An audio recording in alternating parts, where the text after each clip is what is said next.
यहाँ इधर रखिए, आप यहाँ विराजमान होंगे। ये गुरु महाराज ने जब टाट पहनाया था वो तो थोड़ा लंबी कहानी है कि कितनी बड़ी दया और कृपा ये टाट पहना करके टाटधारियों को दिया था। ये टाट कोई आशीर्वाद और श्राप देने के लिए नहीं था, बल्कि टाट था एक सादगी भरा जीवन और प्रेम मोहब्बत सिखाने का ये था। तो चलिए अब आप लोग ध्यान से सुनेंगे।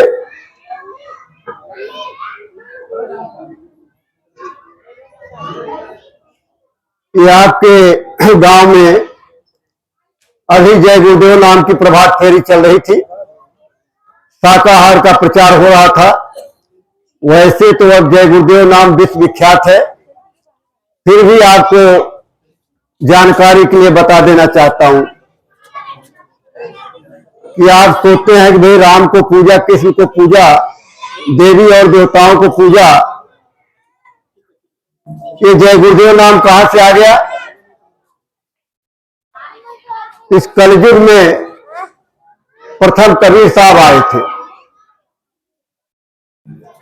विष्णु जी का नाम रखा सहस्त्र, लिखा है शास्त्र में विष्णु के सहस्त्र नाम यानी 1000 नाम। अब आप लोग थोड़ा, मैं बोलूंगा, अगर पूछूंगा तो थोड़ा बोल देना, बोल देंगे तो मुझे थोड़ी सी साहस बढ़ जाएगा बोलने का। भाइयों से कहूंगा तो भाई बोल देंगे तो सहयोग मिल जाएगा। तो आपके घर में जब बच्चा पैदा होता है तो उसका एक नामकरण होता है, पंडित जी आते हैं नामकरण करते हैं, एक नाम रखा जाता है। लेकिन दादी दादा परिवार के होते हैं तो एक का नाम अलग से रख देते हैं, चुन्नू मुन्नू टुन्नू, कोई नाम प्यार से घर में कहने वाला नाम हो जाता है। तीसरा नाम शायद नहीं होता। क्यों, गलत कर रहे हैं क्या? बहनें बोलेंगी गलत है, ऐसे है, 3-4 नाम नहीं रखते। लेकिन विष्णु के सहस्त्र नाम, सहस्त्र माने 1000 नाम विष्णु भगवान का एक दिन में तो पढ़ा नहीं होगा। जैसे जैसे ऋषि मुनि आए अपने अपने तरीके से नाम को रख करके भगवान का उस समय के नाम वह काम किया और 1000 नाम पड़ गए। लेकिन जब कलयुग आया, अब कलयुग में कबीर साहब आए। अब कबीर साहब ने देखा कि इनकी आयु कम हो गई, शरीर में ताकत है नहीं, अब सतयुग त्रेता द्वापर की साधना ये कर नहीं सकते। तो उन्होंने शब्द योग साधना का मार्ग बताया। बोला ये दोनों आंखों के मध्य में जीवात्मा बैठी हुई है, 5 स्थान इसके नीचे और 5 स्थान इसके ऊपर है।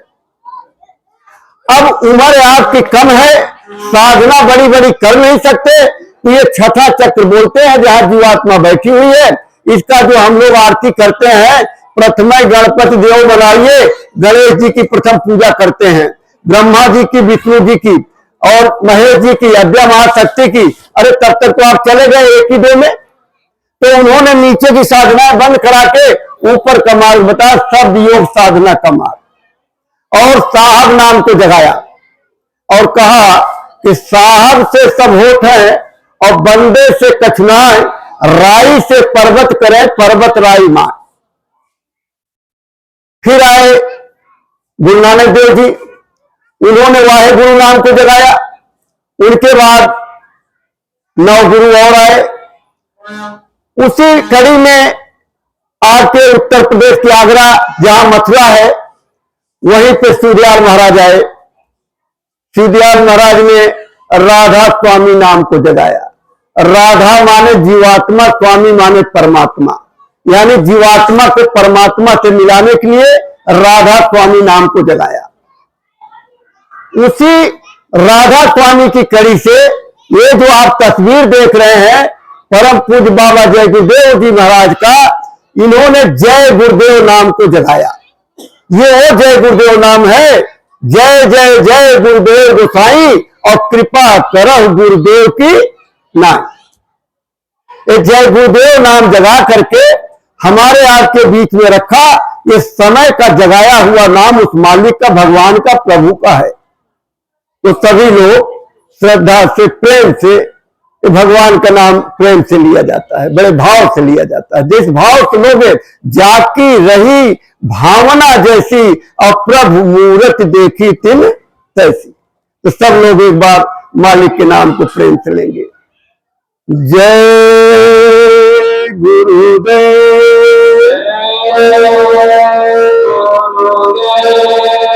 जय गुरुदेव,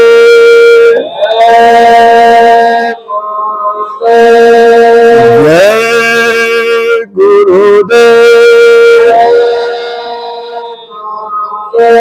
जय गुरुदेव नाम किसका, जय गुरुदेव नाम किसका,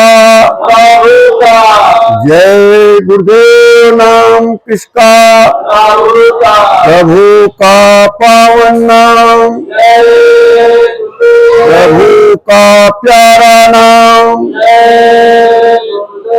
प्रभु का जागृत नाम। बाबा जय गुरुदेव जी महाराज का कहना है, तन मन करता कौन खराब,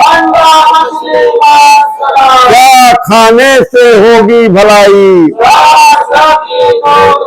हिंदू मुस्लिम सिख ईसाई, बाबा जी का ये अभियान, हाथ जोड़ कर विनय हमारी, बाबा जी की अर्जी है, प्रेम से बोलो जय गुरुदेव।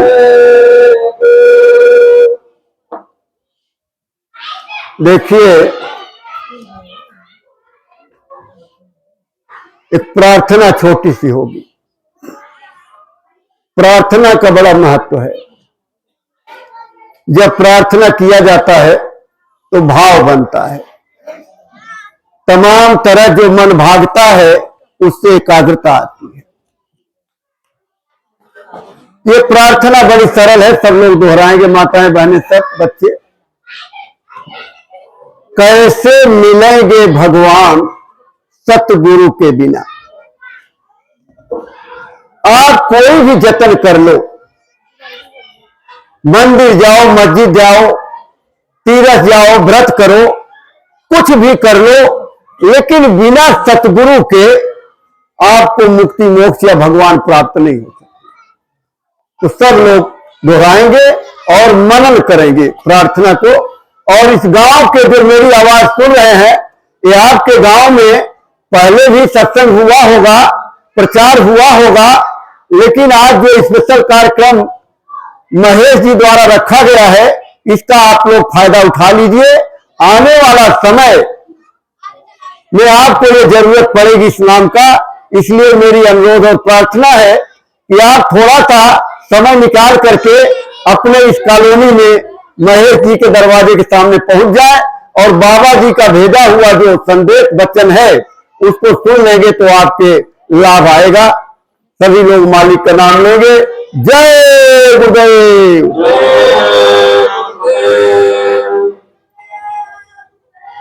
कैसे मिलेंगे भगवान सतगुरु के बिना, कैसे मिलेंगे भगवान सतगुरु के बिना, कैसे मिलेंगे भगवान सतगुरु के बिना, कैसे मिलेंगे भगवान सतगुरु के बिना।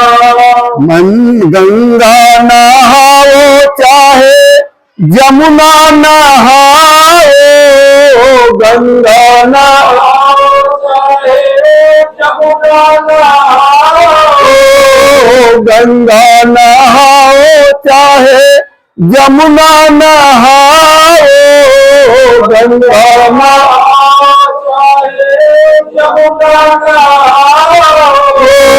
चाहे नहा लो चार धाम सतगुरु के बिना चाहे नहा लो चारों धाम, सतगुरु के बिना ऐसे मिलेंगे भगवान, सतगुरु के बिना ऐसे मिलेंगे भगवान, सतगुरु के बिना। मंदिर में जाओ चाहे मस्जिद में जाओ, मंदिर में जाओ चाहे मस्जिद में जाओ, मंदिर में जाओ चाहे मस्जिद में जाओ, मंदिर में जाओ चाहे मस्जिद में जाओ,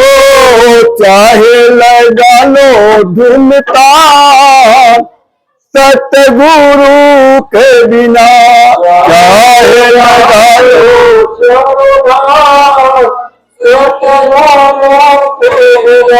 ऐसे मिलेंगे भगवान, सतगुरु के बिना ऐसे मिलेंगे भगवान, सतगुरु के बिना। गीता पढ़ो चाहे पढ़ लो रामायण, गीता पढ़ो चाहे पढ़ लो रामायण, गीता पढ़ो चाहे पढ़ लो रामायण, गीता पढ़ो चाहे पढ़ लो रामायण, चाहे पढ़ो वेद पुराण, सतगुरु के बिना चाहे पढ़ो वेद पुराण, सतगुरु के बिना ऐसे मिलेंगे भगवान, सतगुरु के बिना ऐसे मिलेंगे भगवान, सतगुरु के बिना। जटा बढ़ा लो चाहे भक्ति रमा लो, जटा बढ़ा लो चाहे भक्ति रमा लो, जटा बढ़ा लो चाहे भक्ति रमा लो, जटा बढ़ा लो चाहे भक्ति रमा लो, चाहे फैला लो दोनों काम, सतगुरु के बिना चाहे पढ़ा लो दोनों, सतगुरु के बिना कैसे मिलेंगे भगवान, सतगुरु के बिना कैसे मिलेंगे भगवान, सतगुरु के बिना। बिनु सल्तन सत संग न मिली है, बिनु सल्तन सत है, बिनु सल्तन सत संग न मिली है, बिनु सल्तन सत संग न मिली है, ओ मिली है न जीवन के नाम, सतगुरु के बिना मिली है न जीवन, सतगुरु के बिना कैसे मिलेंगे भगवान, सतगुरु के बिना कैसे मिलेंगे भगवान, सतगुरु के बिना। गीता, रामायण, पुराण, कथा, भागवत कहीं भी चले जाइए, सब जगह आपको बताया जाता है कि गुरु होना जरूरी है। गुरु तो माता पिता प्रथम गुरु हैं, पंडित जी आए नामकरण किए वो भी गुरु हो गए, बच्चा स्कूल में गया अध्यापक गुरु हो गए, बच्चा डॉक्टरी इंजीनियरिंग किया वहां भी गुरु बनाया, या कोई भी काम सीखा तो वहां भी गुरु बनाया। तो सब जगह कहते हैं कि गुरु होना जरूरी है। ऐसे सत्संग चल रहा था, बताया कि जय गुरुदेव आश्रम मथुरा में बाबा जय गुरुदेव जी महाराज का आश्रम है, वहां उनके उत्तराधिकारी पूज्य महाराज जी हैं जो उनका आगे मिशन को बढ़ा रहे हैं और ऐसा भव्य मंदिर का निर्माण कराया है अपने गुरु महाराज के लिए और कहा ये मेरे गुरु महाराज का चिन्ह है। 95% गरीबी रेखा के नीचे रहने वाले प्रेमियों के पैसे से मंदिर बना है। कोई लखपति करोड़पति ये नहीं कह सकता कि मैंने 1 लाख 2 लाख रुपए लगा दिया है, ऐसा उसमें नहीं है। मैं बीच में बताऊंगा इसके बारे में। तो इतना भव्य मंदिर बना है तो उनको अच्छा लगा कि भाई चले देखे कैसा मंदिर है, कैसे महात्मा है। तो चले गए मथुरा। मथुरा गए, मंदिर का दर्शन किया। बड़ा सुंदर मंदिर, 60,000 आदमी बैठ के साधना कर सकते हैं। हिंदू गया तो हिंदू का मंदिर है, मुसलमान गया तो मस्जिद समझा, और गिरजाघर में क्रिश्चियन गया तो गिरजाघर, और सिख गया तो गुरुद्वारा समझा। वो सबके लिए, कोई जात पात पूछे ना कोई, और हरि का भजय सो हरि का होय। वहां कोई जाति से लेना देना नहीं। चले गए, मंदिर का दर्शन किया, बड़ा सुंदर लगा, बड़ा अच्छा लगा। कुटिया में चले गए जहां गुरु महाराज रहा करते थे, वहां गौओं का दर्शन किया। कुटिया में गुरु महाराज का तस्वीर रखी है, वहां दर्शन किया। तब तक पता लगा कि सत्संग होने जा रहा है। बोले चलो इतनी दूर से आए हैं अलीगढ़ से, तो सत्संग भी सुन लेते हैं। तो बैठ गए, सत्संग सुन लिया। सत्संग सुनने के बाद नामदान की प्रक्रिया आई तो मामला थोड़ा सा गड़बड़ हो गया। बोले नामदान कहां की बला है। बिटिया की शादी पड़ गई, कहने लगे कन्यादान देने जा रहा हूं। घर बनाने लगे, मकान, तो कहने लगे रोशनदान छोड़ देना, हवा आएगी धूप आएगी। कहीं कहीं पानदान भी रखते थे लोग पहले के जमाने में, अब तो कम खाते हैं, रखते भी होंगे मुझे तो मालूम नहीं, लेकिन पहले हुआ करता था पानदान। लेकिन नामदान क्या है, तो उसको गोस्वामी जी ने लिखा कि कल युग केवल नाम आधारा, सुमिरी सुमिरी नर उतरही पारा। वह नाम कहने लगे चलो फ्री का तो है, हमारे भारत सरकार यूपी सरकार तो फ्री की राशन बांट रही है, तो फ्री की मिले तो हमारे भाई जहर भी पी ले 1 चम्मच, कहे फ्री का तो है, क्या फर्क पड़ता है। तो फ्री के मिल रहा है तो नामदान ले लिया, और जब नामदान मिल गया तो सोचने लगे अब चिंता करने की जरूरत नहीं। सतगुरु मिल गए, सत्संग मिल गया, नामदान मिल गया, अब तो कोई जरूरत नहीं है चिंता करने की। लेकिन प्रेमी भाई बहनों, चिंता करने की तो जरूरत है। अरे बहनें जब पूछूंगा तो बोलेंगी, और जब भाइयों से पूछूंगा तो जवाब जरूर दीजिएगा। ये तो गांव है, शहरों में भी आजकल बहनें बच्चियां सब बाजार करती है, ऐसा नहीं है। सब्जी लाती है, गोभी है, टमाटर है, आलू है, तमाम तरह की सब्जियां घर में लेके आती हैं। अब घर में लाती है, थैले में लेकर के आती है, पॉलिथीन में लेकर के आती है, तो क्या करती है बोलिएगा, मैंने जोर से बोलना, उसको उठा के कढ़ाई में डाल देती है। ऐसे बोलो, डाल देते हो क्या? अरे बोल दिया करो थोड़ा, अगर डाल देते हो तो ही कह दो हाँ, नहीं डालते हो तो कह देना नहीं डालते। उसको धोते हो, काटते हो बढ़िया, फिर तेल डालते हो, छौका बघारा करते हो बढ़िया, चावल बनाते हो, दाल बनाते हो, अरे थोड़ा सा हींग और जीरा का तड़का लगाया, थाली में कटोरियों में सजाते हो, और सजा करके दाल रोटी सब्जी चटनी, अरे घर में दही वही हो गई थोड़ी, वो भी कटोरी में रख दिया। अब भाई लोग जवाब देखो, कटौती मत करना, जवाब देना। आप क्या करते हो, हाथी की तरह थाली उठा कैसे खाते हो क्या?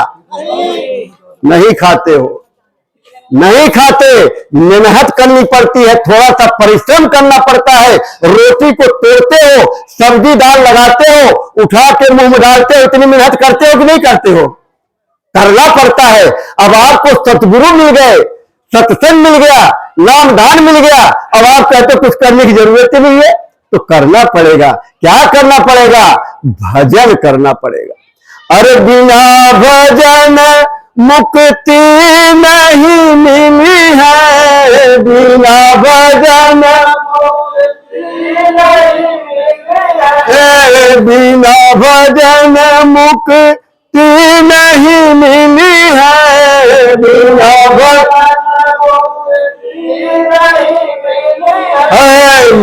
है न सतलोक धाम सतगुरु के बिना, मिली है न सतलोक कैसे मिलेंगे भगवान सतगुरु के बिना।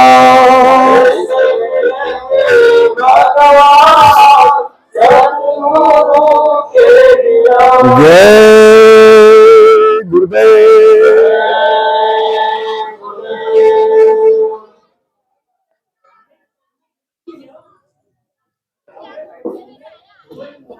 शब्द रूप में सर्वत्र विराजमान परम पूज्य स्वामी जी महाराज के चरणों में कोटि कोटि प्रणाम। पूज्य महाराज जी के चरणों में कोटि कोटि नमन।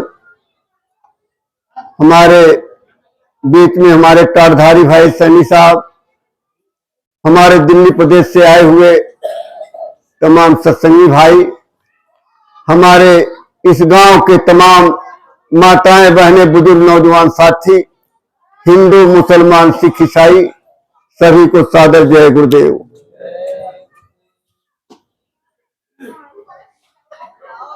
बाबा जय गुरुदेव जी महाराज 60 वर्ष तक मथुरा में रहते हुए पूरे भारत में घूम घूम करके ये बताया और समझाया कि ये मनुष्य शरीर जो हमें आपको मिला है ये किराए का मकान है, ये थोड़े समय के लिए मिला है, इसके बाद ये मकान आपसे खाली करा लिया जाएगा। कोई 10 साल में, कोई 20 साल में, कोई 50 साल में, कोई 100 साल में। एक स्टैंडर्ड उम्र 100 साल की है और 100 साल से ऊपर कोई ही जाता है, नहीं तो उसके अंदर ये मकान को खाली करना पड़ता है। बाबा जी ने कहा कि ये मनुष्य शरीर किराए का मकान है, इसमें रह करके आपकी जो जीवात्मा बैठी हुई है उसके जन्म जन्म का, जन्म मरण का जो तकलीफ और पीड़ा है उसको दूर करने का साधन है। ये शरीर नहीं है, ये साधन है। जिस प्रकार से आपको छत के ऊपर जाना है तो छत के लिए सीढ़ी लगानी पड़ती है या तो सीढ़ी बनानी पड़ती है, उसी तरह से अगर परमात्मा को पाना है, जीवात्मा को परमात्मा से मिलाना है तो उसके लिए भी शरीर की जरूरत पड़ती है और वो मनुष्य की शरीर। गोस्वामी जी ने इसीलिए लिखा है कि बड़े भाग्य मानुष तन पावा और सुर दुर्लभ सतग्रंथन गावा। इस मनुष्य शरीर के लिए देवता लोग तरसते हैं, देवी तरसती हैं। क्यों तरसती हैं?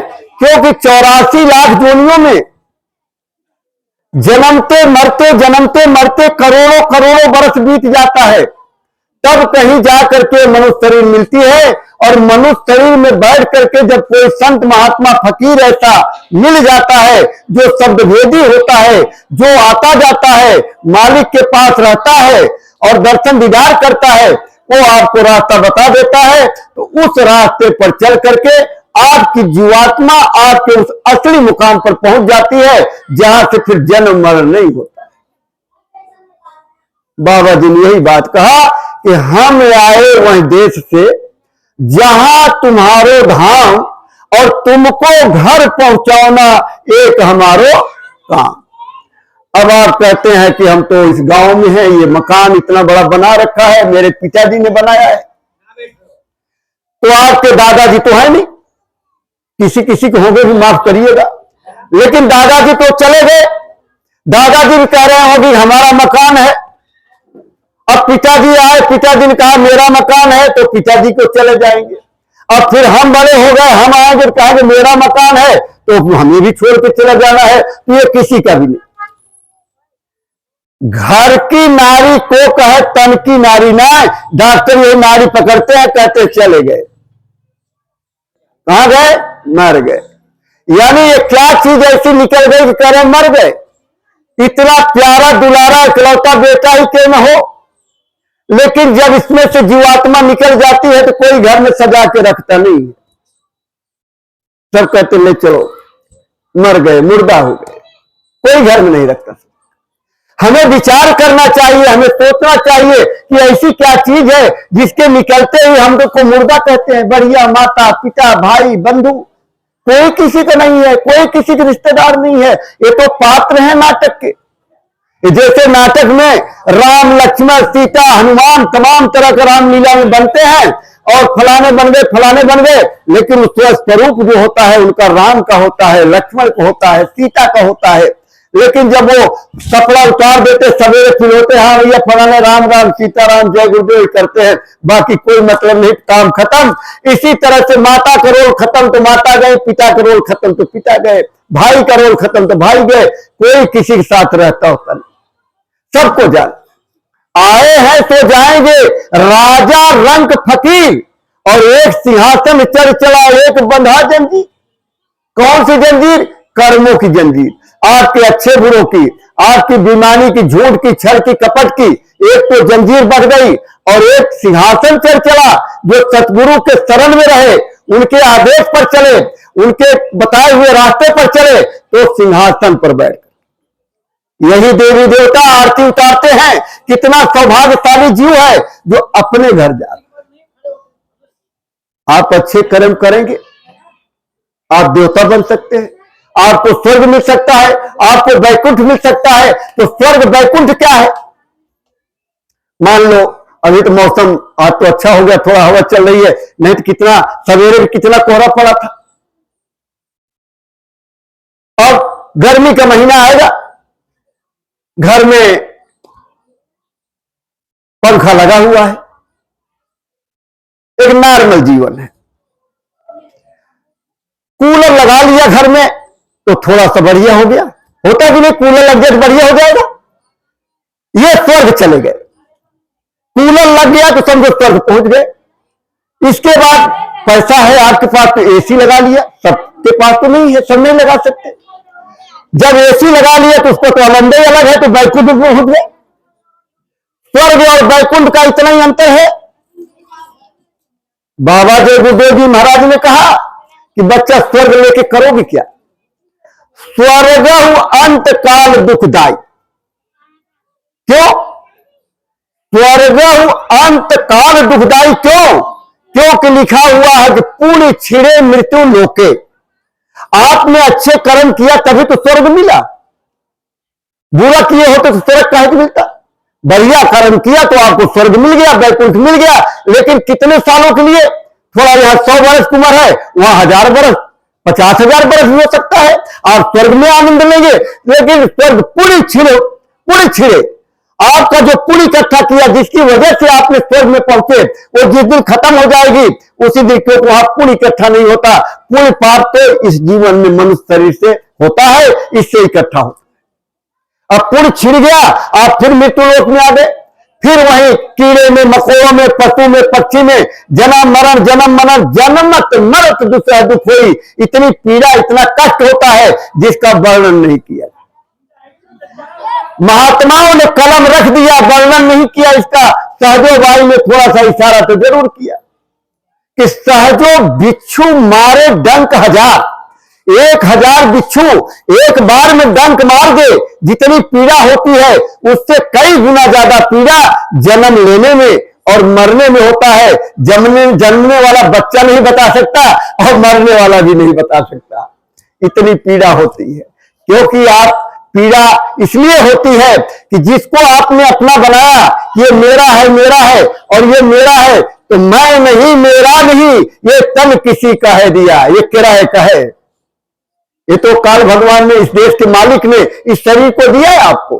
खुश हो गए, प्रसन्न हो गए, कुछ अच्छे कर्म बन गए तो मनुष्य शरीर दे दिया कि मैं नहीं, मेरा नहीं, ये तन किसी का है दिया, और जो कुछ मेरे पास है वो धन किसी का है दिया। क्या लेके आए बच्चा? मुट्ठी बांधे आए थे और हाथ पसारे कुछ लेके जाओगे भी नहीं, आए भी नहीं। लेकिन जो कुछ मिला है वो भी किस्मत से, मुकद्दर से। जो कुछ मेरे पास है वो धन किसी का है दिया। देने वाले ने दिया, वो भी दिया किस स्थान से? देने वाले ने दिया, वो भी दिया किस स्थान से? मेरा है या लेने वाला कह उठा अभिमान से, कहता ये मेरा मकान है। रहो कितने साल रहोगे? हैं? 100 साल, 150 साल, 200 साल, इससे ज्यादा नहीं रहोगे। देने वाले ने दिया, वो भी दिया किस स्थान से? मेरा है या कहने वाला कह उठा अभिमान से। मेरा है ये कहने वाला मन किसी का है दिया, और मैं नहीं, मेरा नहीं, ये तन किसी का है दिया। ये तन किराए का मकान है प्रेमी, ये किसी ने दिया है। इसलिए आपको ये बताने और समझाने आया कि आपको ज्यादा समय तक आपके पास नहीं रहेगा, इसलिए किसी महात्मा की खोज करिए, किसी पहुंचे हुए शब्दभेदी की खोज करिए, जो आपको रास्ता बता दे और जना दे। सत्संग का मतलब होता है कि जहां सत्य से बोध करा दिया जाए। ये भागवत नहीं है जो 7 दिन तक चलती रहे और 7 दिन तक आपने भागवत सुन लिया। मैं तो इस पूरे गांव के लिए कहता हूं कि आप बड़े भक्त हैं, आप राम को मानते हैं, आप कृष्ण को मानते हैं, आप देवी देवता को मानते हो, आप ईसा मसीह को मानते हो, आप मोहम्मद साहब को मानते हो, लेकिन मैं कहता हूं कि आप किसी को नहीं मानते। आप झूठ बोलते हो, आप किसी को नहीं मानते हो। अगर किसी को मानते होते तो न शराब पीते, न मांस खाते, न अंडा खाते, न विचार करते, दुराचार करते, कुछ भी न करते, एक अच्छा काम करते। अगर आप राम को मानते, भगवान को मानते, तो अच्छा काम करते, बुरा काम क्यों करते? लेकिन नहीं, आप किसी को नहीं, आप झूठ बोलते हो, भक्त है। इसलिए आपको बताने हैं, ये शरीर हमें आपको बार बार मिलेगी नहीं। आपको जो प्रारब्ध में है, जो किस्मत में है, जो मुकद्दर में है, जो लिख दिया लेखनी विधना की हरगिज तात मिट सकती नहीं, और वाल्मीकि जो लिख गए बात टल सकती नहीं, जो लिख दिया ब्रह्मा जी ने वो टल नहीं सकता। लेकिन महात्मा चाहे तो सब बदल देते। एक प्रेमी बहुत भक्त था, दरवाजा घर उसका ऐसे रास्ते उठा, रास्ते से लोग जाते थे तो बुला लेते, अरे भाई साहब पानी पी के जाओ, खाने के समय खाना खा के जाओ। अभी पंजाब में चले जाओ, पंजाब में बड़े बड़े खेत हैं, घर फार्म हाउस टाइप बना रखा है, कमरा एक बना रखा, तकत रखा हुआ है, वहां दही लस्सी मट्ठा जो बोलते हैं, मट्ठा और रोटी घर से बनवा के रखे रहते। कोई राही जा, अरे भाई साहब आओ रोटी खा के जाओ, रोटी खिला। बड़ा प्यार है, बड़ा गुरुओं का दरबार है वहां, गुरुओं का देश है पंजाब। गुरु की ऐसी दया और कृपा, ये जो सेवा का भाव उनके अंदर जो कूट कूट करके भरा गया है कि रोटी खा के जाओ। तो प्रेमी रोटी खिलाता था कि पानी पिलाता था, जैसा समय होता था। एक दिन नारद भगवान उधर से जा रहे थे, तो नारद भगवान को जलपान करवाया, बैठाया, प्रणाम किया और कहने लगे कि मेरे तो औलाद नहीं है। औलाद नहीं, हर आदमी सोचता है कि एक औलाद हो, कैसी भी हो जाए लेकिन एक औलाद हो जाए। अब तो फिर भी बहुत फर्क पड़ गया। नहीं तो हमारे ब्राह्मणों ने इतना जो है कर रखा था कि जिसकी औलाद नहीं होती तो उसके यहां पानी नहीं पीते थे, वर्जित है, पानी नहीं पीना चाहिए। अरे ठाकुर है, ब्राह्मण है, हरिजन है, नाऊ है, ठाकुर है, ये तमाम तरह जाति का व्यवहार कर दिया। लेकिन महात्मा उनका जाति पात पूछे ना कोई, और हरि का भजे सो हरि का। अब बताओ, आप बस में जाते हो, ट्रेन में जाते हो, तो कहते हो भैया इसमें मुसलमान बैठा कि हिंदू बैठा है, पूछते हो? या आप अस्पताल में डॉक्टर के पास जाते हो तो भैया डॉक्टर हिंदू है या मुसलमान है? या डॉक्टर पूछता है कि आप हिंदू हो मुसलमान हो, मैं अगर हिंदू हो तो दवाई करूंगा, नहीं तो नहीं करूंगा। ऐसा करते क्या? जब सब जगह नहीं है तो यहां घर में ही क्यों हम जाति की बंटवारा करते रहते हैं कि जाति पात की क्यों छुआछूत करते हैं? अगर छुआछूत ही करना है तो खान पान की छुआछूत करो। अरे ब्राह्मण के घर में कहवा, ब्राह्मण के घर में पैदा हुआ और शराब पीता है, मांस खाता है, तो सबसे नीचे है, सबसे छोटा। मैं बताऊंगा ये चमार शब्द जो आया है, मैं बताऊंगा आपको क्यों आया। नारद जी से कहा कि मेरे कोई औलाद नहीं है, कोई एक औलाद हो जाए। आप तो रोज विष्णु भगवान से मिलते हो। नारद जी चले गए, विष्णु भगवान से कहने लगे तो बड़ा प्रेमी है, बड़ा भगत है। अब आप सोचते हो कि हम तो इतना अच्छा काम करते, इतने पूजा पाठ करते, रोज शंकर जी को जल चढ़ाते हैं, रोज जो है वैष्णो देवी चले जाते हैं, वो तमाम तीर्थों गंगा स्नान करने के लिए हरिद्वार और कहाँ इलाहाबाद और बनारस सब जाते हैं, फिर भी आखिर में ऐसा क्यों हो जाता है? इतना सब कुछ करने के बाद भी क्यों ऐसा होता है, क्यों नहीं? आपको क्या पता है कि आप अच्छे बुरे कब किए हो? भीष्म पितामह को 100 जन्म का याद था, बाणों की सैया पे लेटे थे। बोले, अरे कन्हैया।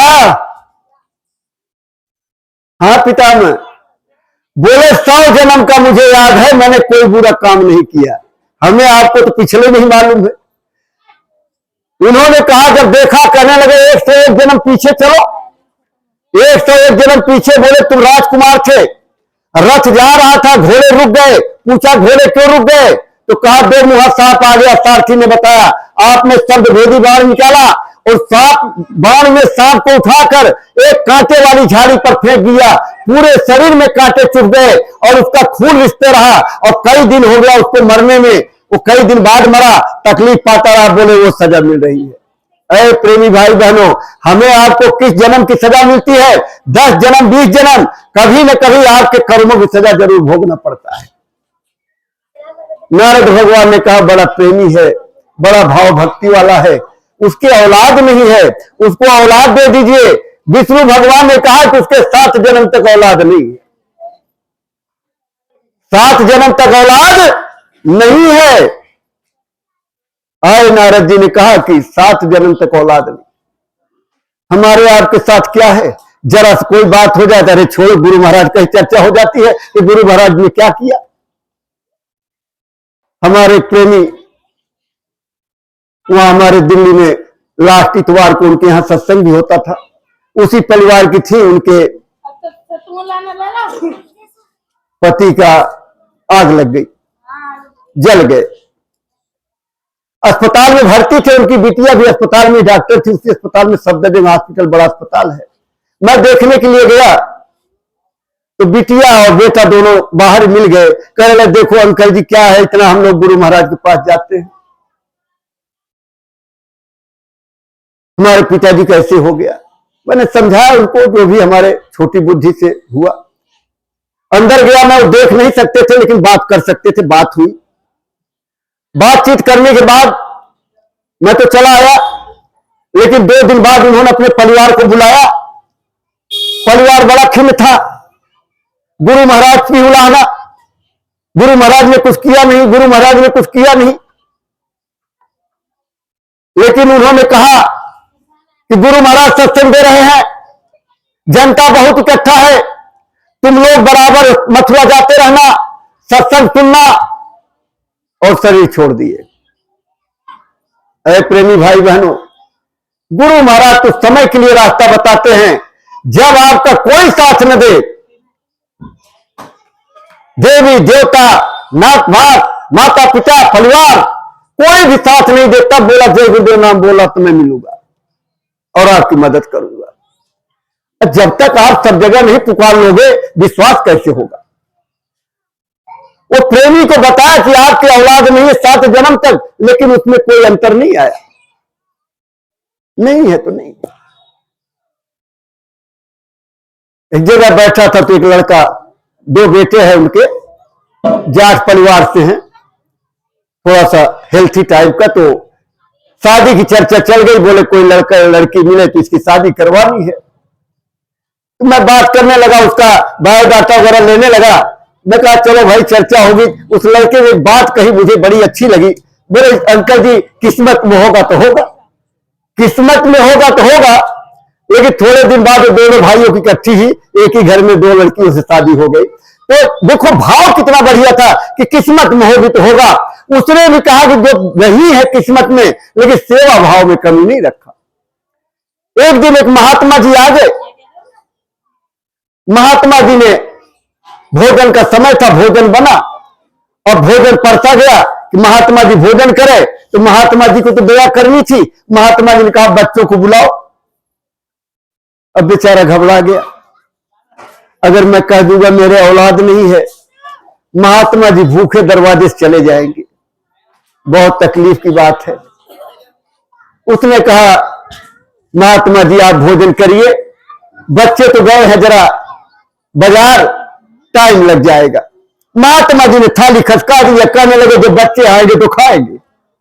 अब बेचारा और घबरा गया, बच्चे आएंगे कहां से, बच्चे तो है ही नहीं है। तो हाथ जोड़ करके रोने लगा, कहने लगा मेरा झूठ बोलने का कोई अभिप्राय ऐसा नहीं था।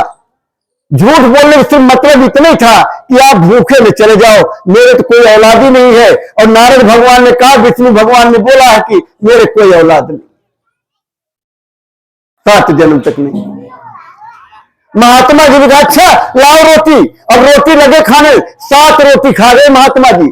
अब लोग 7, हर साल एक लाइन लग गई, हर साल एक 7 रोटी खाए थे, 7 बेटे पैदा हो। थोड़े बड़े हो गए, थोड़े छोटे रहे, खेल रहे थे दरवाजे पे। नारद भगवान उधर से जा रहे थे, देखा ये भीड़ भाड़ बच्चों की, बुलाए बड़े वाले को, बोले किसके बेटे? बोले फलाने के बेटे हैं। बोले वो किसका बेटा? बोले मेरा छोटा भाई। बोले अरे, बोले सब मेरे भाई हैं। नारद भगवान को बड़ा गुस्सा लगा, बताओ विष्णु भगवान झूठ बोलते हैं। अभी चल के खबर पूछता हूं, बताओ तुम भी झूठ बोलते हो। बड़े गुस्से में पहुंच गए विष्णु भगवान के दरबार में, तो देखे विष्णु भगवान ऐसे लेटे हुए बेचारे जैसे डेंगू बुखार हो गया हो। अब डेंगू बुखार कितना खतरनाक है पता ही आपको। नारद भगवान ये कहना तो भूल ही गए कि झूठ बोलते हो। कहने लगे, प्रभु आपको क्या हो गया? प्रभु बोले, मैं तो बीमार हो गया। बोले कैसे ठीक हो गए? बोले कोई आदमी का कलेजा मिल जाए तो मैं ठीक हो जाऊंगा। नारद भगवान बोले, ये कौन सी बड़ी बात है? अभी जाता हूं मृत्यु लोक में, तो मच्छर की तरह मरते रहते हैं, अभी कलेजा लाता हूं। ये बताओ, किसी को डेंगू हो जाए, खून चढ़ाने की नौबत आ जाए और आपसे खून मांगने आए तो कहे, अरे भैया कल बता दिए होते, हमारे एक रिश्तेदार बीमार थे, मैं उनको खून दिया, नहीं जरूर आपको देते। क्या झूठ, नहीं देना है, 1 यूनिट खून नहीं देना है, कलेजा कौन देगा? अब नारद भगवान घूम रहे हैं, अरे कोई कलेजा दे दो। विष्णु भगवान बीमार है, त्रिलोकीनाथ बीमार है, कोई अपना कलेजा दे दो। लेकिन कोई कलेजा नहीं। शाम हो गई, नारद भगवान थक गए घूमते घूमते, लेकिन कलेजा किसी ने नहीं दिया। कले दुनिया वालों, त्रिलोकीनाथ बीमार हैं, कोई कलेजा नहीं दे रहे हो। जब ऐसे चिल्लाने के कहने लगे तो महात्मा जी के कान में आवाज गई। महात्मा जी ने कहा, क्या हो गया? अरे बोले, विष्णु भगवान की तबीयत खराब है, कोई कलेजा दे देता तो ठीक हो जाते। महात्मा जी ने कहा, आप मेरा कलेजा ले लो। बड़े खुश हुए नारद जी, पहुंच गए विष्णु भगवान के दरबार में कि कलेजा मिल गया है। अब आप तो देखे विष्णु भगवान ऐसे प्रसन्न मुद्रा में खुश सौ हो। तो फिर नारद भगवान चक्कर में पड़ गए। बोले, प्रभु ये क्या लीला है आपकी? बोले, विष्णु जी आप, विष्णु जी ने कहा, अरे नारद जी आप तो शिरोमणि हो, भक्त शिरोमणि, आप अपना कलेजा भी तो दे सकते थे। देखो प्रेमियों, अब वो परीक्षाएं नहीं होती, अब तो परीक्षा सिर्फ जरा झटके की होती है, और झटके में हम फिसल जाते हैं, वहीं डगमगा जाते हैं, वहीं फेल हो जाते हैं। लेकिन वहां कहा कलेजा की बात, तो विष्णु भगवान ने कहा कि आपने अपना कलेजा नहीं दिया, और जो मेरे लिए अपना कलेजा दे सकता है, उसके लिए क्या मैं 7 औलाद नहीं दे सकता? तो 3 लोक 9 खंड में गुरु से बड़ा कोई, करता करे न कर सके, गुरु करे सो हो। ये लेखनी ब्रह्मा की कहते हो ना, कई बार बात होने लगती है, अरे भाई साहब क्या समझते हो आप, हमारी जबान ब्रह्मा की लकीर है। इसका मतलब ब्रह्मा जी ने जो लिख दिया वो कर नहीं सकता, लेकिन गुरु चाहे तो सब कुछ बदल सकता है। इसलिए प्रेमी भाई बहनों, बड़े ध्यान से सुनेंगे बात को तो समझ में आएगी। सुनते रहेंगे। छोटी छोटी गुरु महाराज के वचन है कि देखो, एक तो किराए का मकान हो गया, दूसरे इसको खाली करके जाना है। अब खाली करने का तरीका मालूम हो तो तकलीफ भी नहीं होगी। तरीका कौन बताएगा? वो महात्मा बताते हैं, वो हम सीखने के लिए जाते नहीं हैं। हम तो अपनी पहलवानी लगे रहते हैं। हमको धन का अभिमान, पैसे का अभिमान, पद का अभिमान, घमंड तमाम। तो रावण जैसा विद्वान, रावण जैसा पढ़ा लिखा, रावण जैसा भगत इस संसार में आज तक पैदा नहीं हुआ। लेकिन रावण के कर्म अच्छे नहीं थे, इसलिए वो राक्षस कहलाया। रावण को मारने के लिए राम को अवतार लेना पड़ा। राजा दशरथ के यहां अवतार लिए। राजा दशरथ के पुत्र नहीं, बच्चा नहीं था, कोई बच्चा नहीं। लेकिन श्रवण कुमार के माता पिता ने उनको श्राप दिया था। क्यों दिया था? कि कांवर पे रख करके श्रवण कुमार, माता पिता अंधे थे तो तीर्थ करा रहे थे। तीरथ कराते कराते जब दिल्ली में पहुंचे तो दिल्ली में रखा तो दिल्ली है भ्रष्ट दिमाग करने वाली। गुरु महाराज कहते हैं बच्चा दिल्ली का जो कोई चक्कर है वो पार्लियामेंट है, वहां रह करके कोई भी देश का सुधार नहीं कर सकता। वहां श्रवण कुमार की मति भ्रष्ट हो गई। माता पिता को बोले अब आप लोग जाओ, मैं जा रहा हूं। पूछे बेटा कहां आ गए? बोले दिल्ली आ गए। बोले दिल्ली से जो है बेटा कहीं निकाल दो मुझे, फिर तुम चले जाना। जैसे दिल्ली से निकल के बाहर किए फिर दिमाग ठीक हो गया।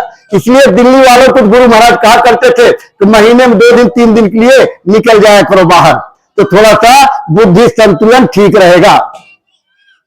श्रवण कुमार माता पिता के लिए पानी लेने के लिए गए थे और राजा दशरथ ने सोचा कोई हिरन पानी पी रहा है और बाण मार दिया, श्रवण कुमार को लग गया। वहां से राजा दशरथ जब पहुंचे तो देखे तो श्रवण कुमार की हत्या हो गई। श्रवण कुमार ने कहा मेरे माता पिता प्यासे हैं, उनको पानी पिला देना। पानी लेके गए, पानी डाल करके दिया। माता पिता ने कहा बेटा बोल क्यों नहीं रहे हो? बोले कैसे?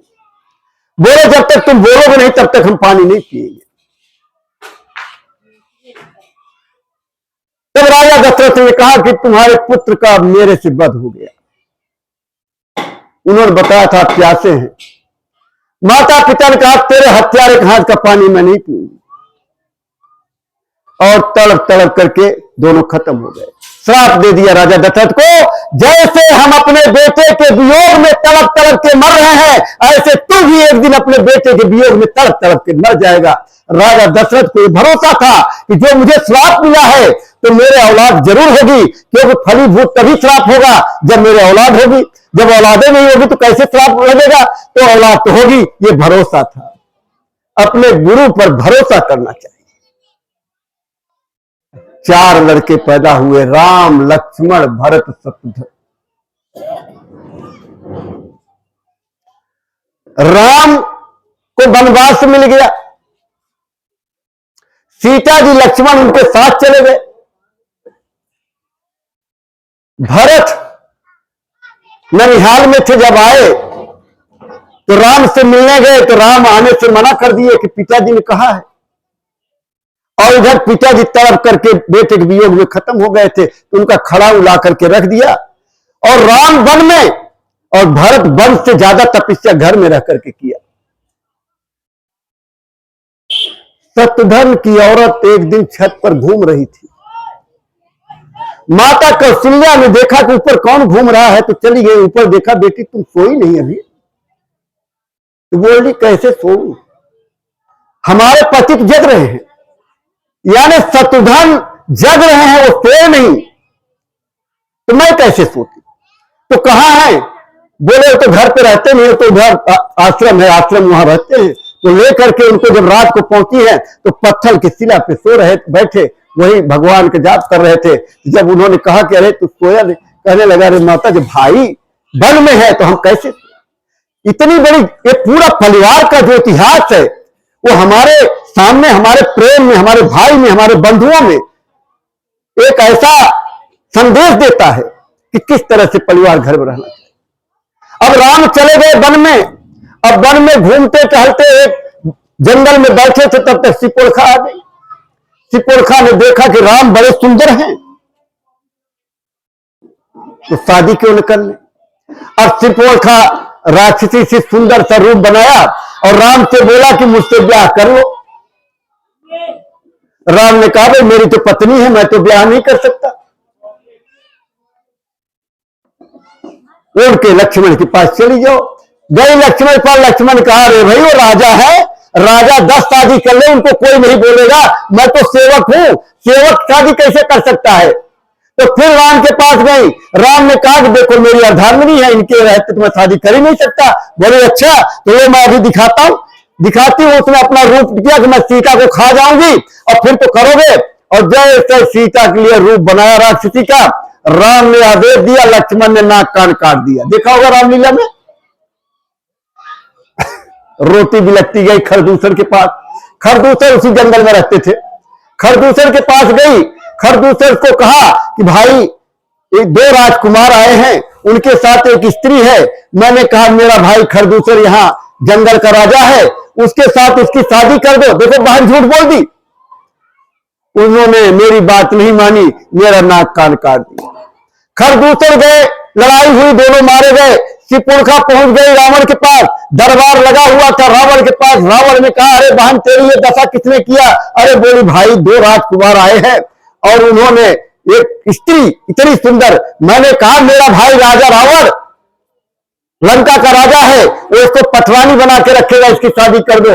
लेकिन माने नहीं, मेरी नाक कान काट ली। बोला खरदूसर से नहीं कहा? बोले कहा तो, लेकिन खरदूसर मारे गए। अब यही सोचने की बात है, रावण यही गड़बड़ हो गया। खरदूषण मौसम बलवंता और तिनको मारी सके भगवंता। कि खरदूसर मेरे समान बलवान है, उनको भगवान के सिवा कोई मार नहीं सकता। लेकिन फिर वही अहंकार आ गया कि देख ले घमंड जो उसका था कि वो भगवान है या राजकुमार है, इसकी परीक्षा ले लो। तो परीक्षा लेने मारीच को उस सोने का मृग बना करके ले गए और राम उनके पीछे चले गए, सीता जी को उठा के लंका ले आए। तो राम को उतार लेना पड़ा रावण को मारने के लिए। कृष्ण भगवान आए, कृष्ण भगवान के समय में कंस हुए और भी तमाम हुए। 18,000 अक्षौणी सेना आपस में लड़ा दी गई, मर गए। बाद में जदवंशी 56 करोड़ जदवंशी लड़ गए, मर गए। लेकिन मथुरा में रहते हुए कृष्ण भगवान को धर्म की स्थापना नहीं कर पाए, द्वारका चले गए, द्वारका में उन्होंने धर्म की स्थापना किया। ये बाबा जी जब इनके गुरु मिल गए, बड़े परिश्रम के बाद इनको तलब थी। इनकी माता ने कहा था कि भगवान की खोज करना, ब्याह मत करना, शादी मत करना, घर मत बसाना। 4 साल की अवस्था में पिताजी पहले चले गए तो माता जी चली गई थी। अब बाबा जी खाली हो, 6.5 साल की अवस्था में घर छोड़ के निकल गए भगवान को खोजने में। बड़ी लंबी कहानी है, लेकिन बाबा जी ने कहा मैंने कड़ाहे माजे, पतीले माजे, चिमटे की मार सही, और कहा भगवान से मिलाने का रास्ता तो किसी के पास नहीं था। हमारे तमाम प्रेमी भाई बाबा जी से नामदान मिल गया, लेकिन क्या कोई तड़प करके गया कि मुझे कोई महात्मा मिल जाए जो भगवान से मिला दे? लेकिन ये गए, और जब इन्हें गुरु मिल गए और बड़ी मेहनत के बाद जब गुरु मिले और गुरु के आदेश पे जब नामदान मिला, भजन करने लगे, तो मथुरा में घूमते घूमते गए जमुना के नजदीक और वहां एक छप्पर बनाया, कुटिया सी छप्पर छवाया। दिन भर रात भर दादा गुरु के बेटे छोटे शास्त्री जी और गुरु महाराज और दादा गुरु बैठ करके भजन किए। सवेरे बोले ये जला दो, इसको जला दो। तो गुरु महाराज सोचने लगे कि दिन भर तो छपवाई छप्पर और रात भर भजन करवाए और कह जला दो। तब तक एक मला भाई थे, अरे बोले बाबा मुझे दे दो, मेरी गाय है, गाय बांध देंगे। तो गाय के लिए जो है तो बोले जाओ छोड़ के आओ। ये अपने सर पे रख के छोड़ के आए तो वहां से सोचने लगे कि क्या हुआ, क्यों ये जगह नहीं पसंद आई। आ गई बारिश का महीना, बाढ़ आ गई, जहां कुटिया बनी थी वहां 2 हाथी खड़ी कर दे, इतना ज्यादा पानी। तब बाबा जी समझ में आया कि ये रात था। तो जहां ये मथुरा में आश्रम बना है, मंदिर बना है, वहां ये कुआं था। कुएं के पास आए, कहने लगे वो मधुबन है जहां कृष्ण भगवान गाय चराया करते थे। कहने लगे दादा गुरु ये जगह मुझे बहुत अच्छी लग रही है, अगर मेरा कुछ बनाना झोपड़ा तो यहां बना देना। गुरु महाराज ने कहा सरकार, कृष्ण भगवान को तो लोग रहने नहीं दिए, हमें कौन बनाने देगा? तो लोटा डोरी पहले लेके चलते थे लोग, छाता भी रखे रहते थे। तो लोटा डोरी से पानी निकाला, कुएं में कीड़े पड़े हुए खारा पानी। दादा गुरु उसको मुंह में कुल्ली किए, कुएं में कर दिए, बोले तुम्हारे लिए संगत तैयार कर दिया। जब जब तुम्हें जरूरत पड़ेगी ये संगत काम तुम्हारी करेगी। तो इस संगत में मिलकर के उस मंदिर का निर्माण करवा दिया, ऐसा भव्य मंदिर बनवा दिया। तो संगत तैयार कर दिया।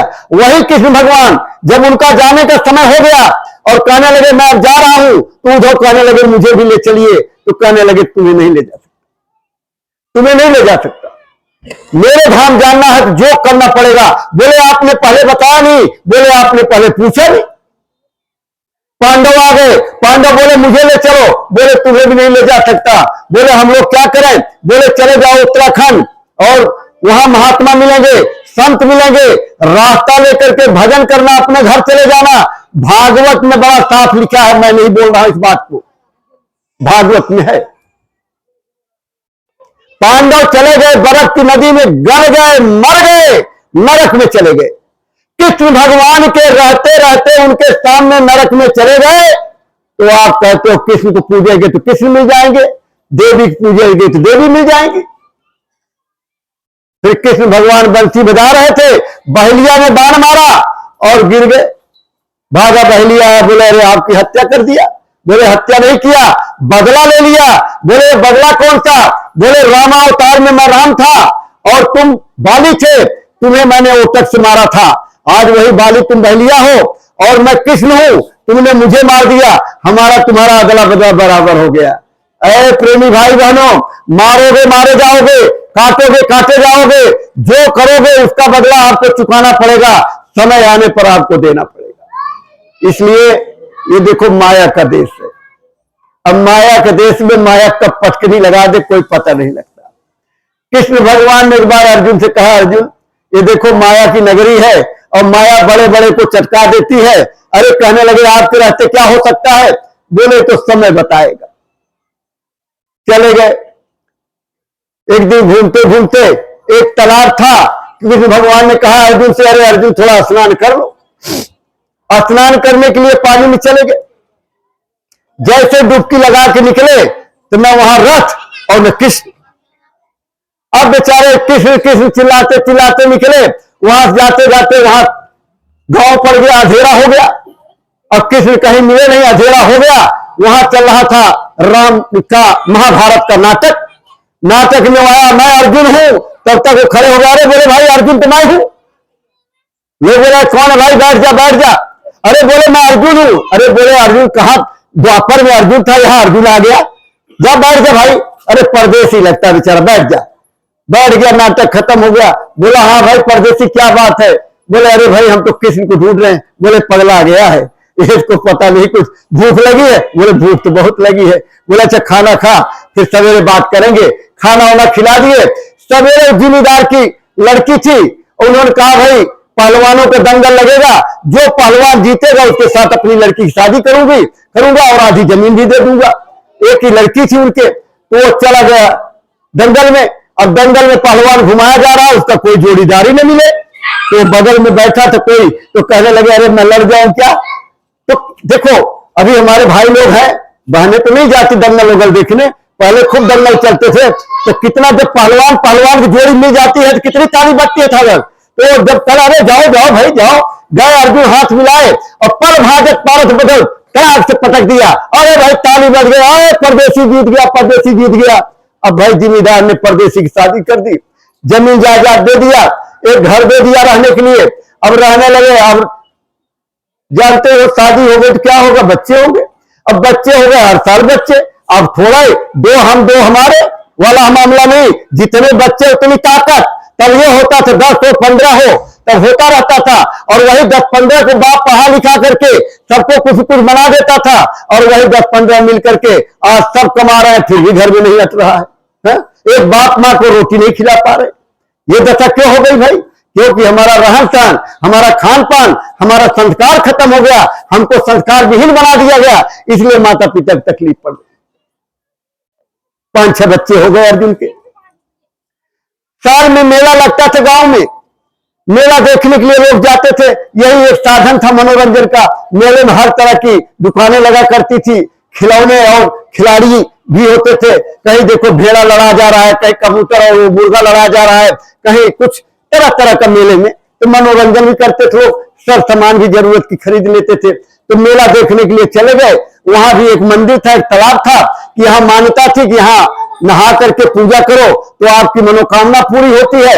इस तरह का भाव जो है भर दिया गया। तो गए बेचारे, बच्चों को बीवी बोले तू नहा ले, तो बीवी नहा ली। तो बच्चों को नहला नहला के उनके पास बैठा दिया, बोले संभालो मैं नहा लूं, और चले गए नहाने। और जैसे डुबकी लगाई नहा के निकले तो न मेला न बीवी न बच्चे, अब लगे चिल्लाने, अरे मेरी बीवी, अरे मेरे बच्चे, अरे कहां चले गए, अरे कहां हो मेरे बीवी। अब चिल्ला रहे, तब तक कृष्ण भगवान ने मारा खींच के झापड़, बोले अर्जुन।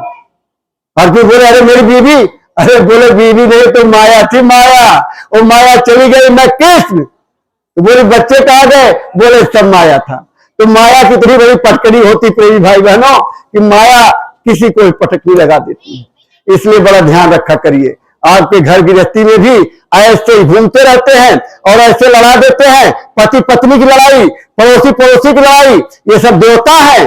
जैसे गुरु महाराज ने कहा चंडी देवता मसाल लेके निकल गई है, पूरे विश्व की अर्थव्यवस्था खत्म कर देगी और भारत की भी खत्म होगी। आने वाला समय इतना विकराल होगा, विश्व युद्ध होगा और 20 करोड़ लोग खत्म हो जाएंगे। ये बाबा जी ने कहा है, बाबा जी ने कहा है कलयुग में कलयुग जाएगा और कलयुग में सतयुग आएगा जो 1000 वर्ष तक रहेगा, लेकिन उसके बीच में क्या होगा बच्चा, कच्ची उम्र निकल जाएगी।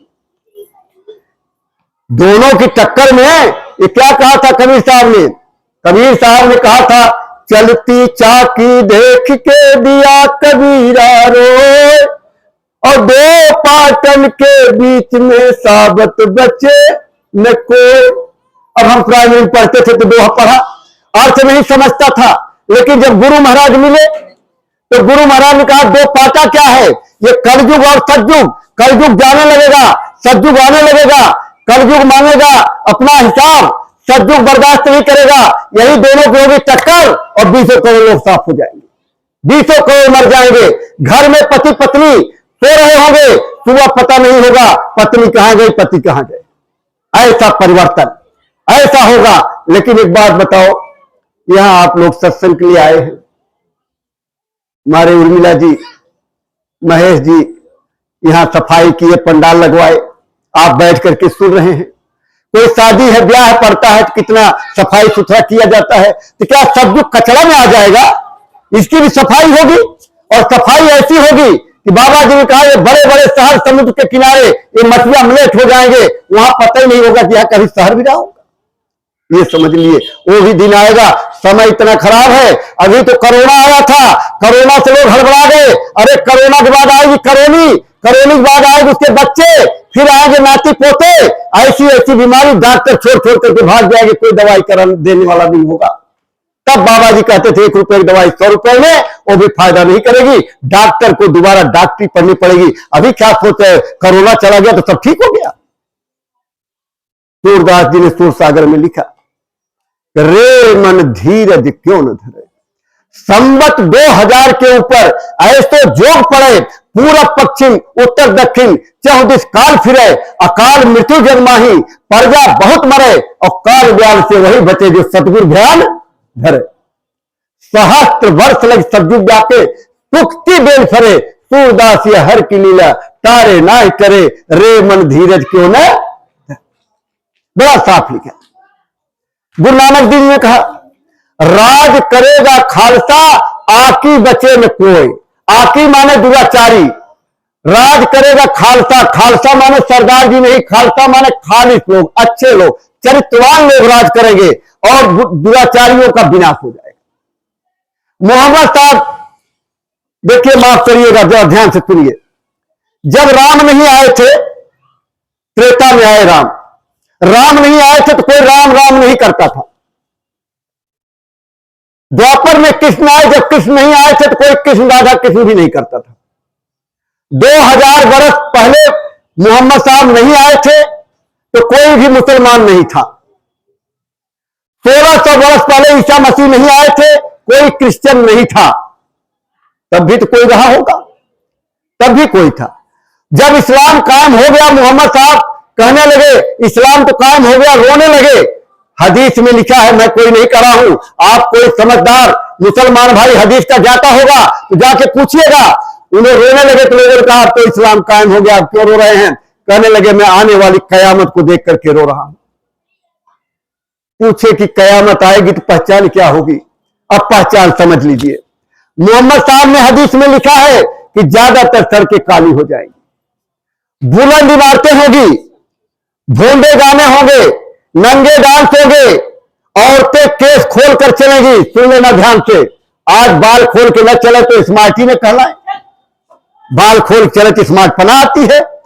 कपड़े जितने धनी हो गए, पैसा हो गया, पहले गरीबी थी, कपड़े नहीं होते थे। आज अमीर हो गए तो चिथड़े पहन लेते हैं तो अमीरी झलकती है कि हम अमीर हैं, नंगे घूमते हैं तो अमीरी आती है। मां बहन बेटी सबका परहेज खत्म हो जाएगा। टीवी घर में लगी है, ऐसी ऐसी तस्वीरें आती है, हम आप देखते हैं। यही संस्कार हमारे आपके अंदर पड़ रहा है। बोले जब ये हो जाए तो समझ लेना कयामत आएगी। अब है क्या, कोई गर्भवती घर में रहती है, पहले तो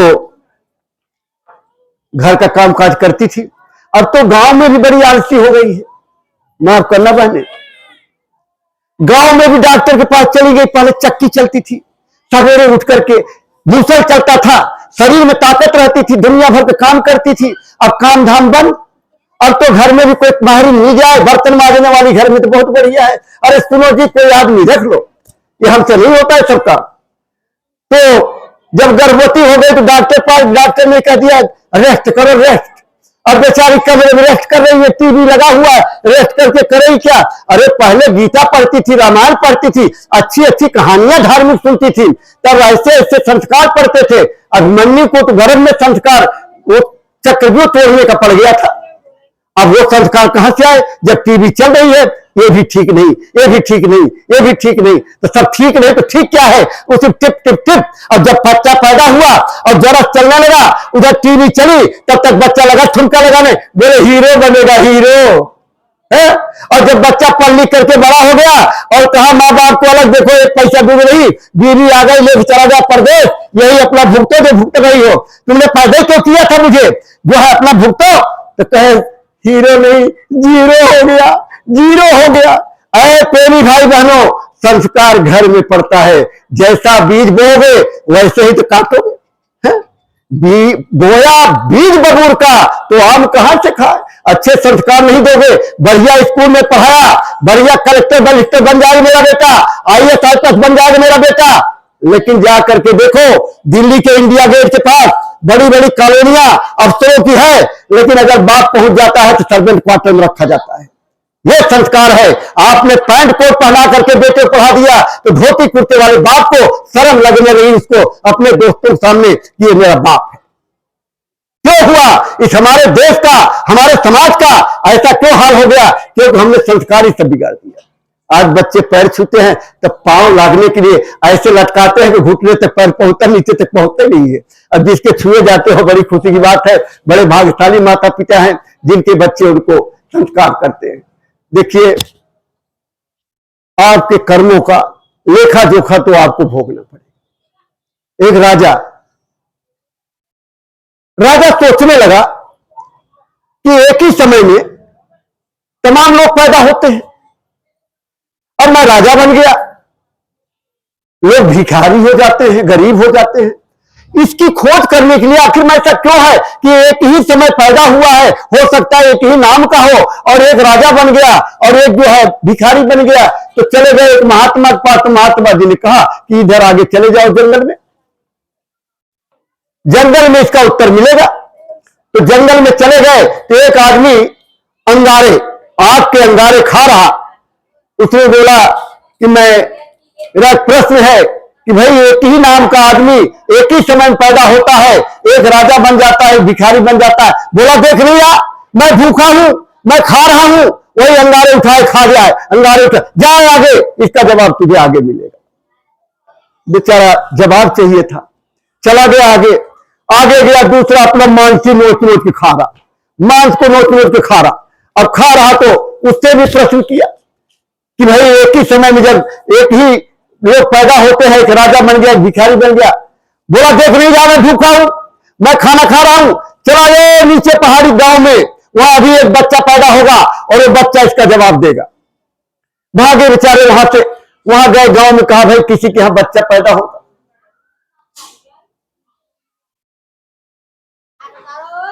बच्चा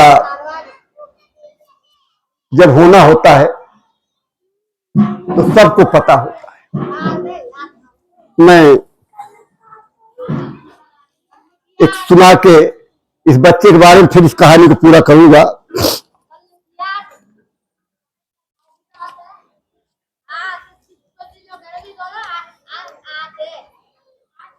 कि इस जीवात्मा, इसको भौरा कहा गया। ये भौरा एक दिन इस शरीर से निकल जाएगा। उसी के बारे में यह है कि बच्चा जब आना होता है तो सबको पता होता है, लेकिन जब जाना होता है तो किसी को पता नहीं होता है। तो सब लोग ध्यान से सुनिएगा। अरे भंवरवा के तोहरा संग जाई, भंवरवा के तोहरा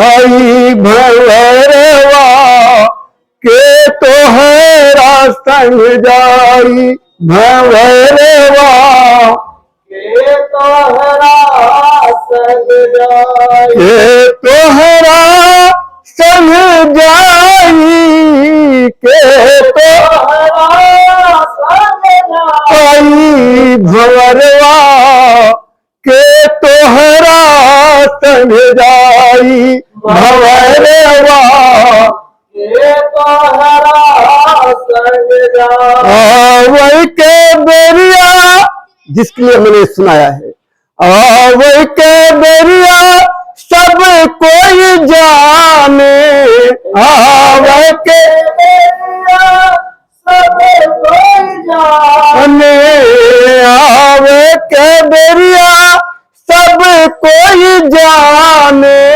आवे के बेरिया सब कोई जाने, दुअरा पे बाजे ला बधाई, भंवरवा के तोहरा संग जाई, भंवरवा के तोहरा संग जाई, भंवरवा के तोहरा संग जाई, भंवरवा के तोहरा संग जाई, के बेरिया क्यों नहीं जाने। कब गए? अरे बोले अभी रात को तो बात हुई थी मेरी, सवेरे पता लगा चले गए। अरे जाए के बेरिया कोई नहीं जाने, अरे हमसे अकेले उड़ी जाई, भंवरवा के तोहरा संग जाई, भंवरवा के तोहरा संग जाई, बेहरी पकड़ के मेहरी रोए, बेहरी पकड़ के मेहरी रोए, बाह पकड़ी के भाई, हो भाई बाह पकड़ी के भाई, हो भाई बाह पकड़ी के, अरे बीच अंगनवा में माता जी रोए, बीच अंगनवा में माता जी रोए, बबुआ के हो खेला विदाई, भंवरवा के तोहरा संग जाई, भंवरवा के तोहरा संग जाई, भंवरवा के तोहरा संग जाई। कहता कबीर सुनो भई साधो, कहता सुनो भाई साधो, कहता कबीर सुनो भई साधो, कहता सुनो भाई साधो, सतगुरु शरण में जाई, भंवरवा के तोहरा संग जाई, भंवरवा के तोहरा संग जाई। जो यही पद के अर्थ बताई है जो यही अर्थ बताई है जो यही पद के अर्थ बताई है जो यही अर्थ बताई है जगत पार हुई जाई भंवरवा के तोहरा भंवरवा के तोहरा संग जाई भंवरवा के तोहरा संग जाई।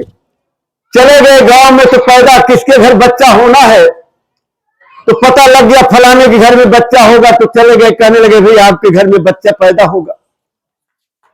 उस बच्चे को पैदा होते ही मेरे सामने लाइए क्योंकि थोड़ी देर में मर जाएगा, मुझे कुछ पूछना है। पहले तो लोगों ने नहीं माना, जब उन्होंने अपनी बात को बताया कि मैं एक राजा हूं और इस तरह से मैं पता करना चाहता हूं कि एक ही समय में लोग पैदा होते हैं, कोई राजा बन जाता है, कोई भिखारी बन जाता है, इसकी जानकारी के लिए मुझे पता लगा कि आपके यहां बच्चा पैदा होना है, तो मैं उस बच्चे से प्रश्न करना है। मेरे प्रश्न का जवाब वो बच्चा ही देगा और कोई नहीं दे सकता। जैसे ही बच्चा पैदा हुआ, बच्चे को ऐसे नार के सहित लेकर के सामने आए, बच्चा देख करके मुस्कुराया, बोले पूछिए क्या पूछना है। बोले एक समय में बहुत लोग पैदा होते हैं, एक राजा बन जाता है, एक भिखारी क्यों बन जाता है। कहने लगे तो सुनो, हम 4 भाई थे, चारों भाई अच्छे खाते पीते परिवार से थे। एक समय ऐसा आ गया कि गरीबी आ गई, हम लोग खाने के लाले पड़ गए, हम चारों भाई घर से निकल दिए। कई दिन तक हमें कुछ मिला नहीं खाने को। एक दिन कहीं से आटा मिला, आटा हम लोगों ने बाटी बनाई, 4 बाटी। बाटी समझते हैं, वो आटे गोल गोल करके उपले पे पकाते हैं।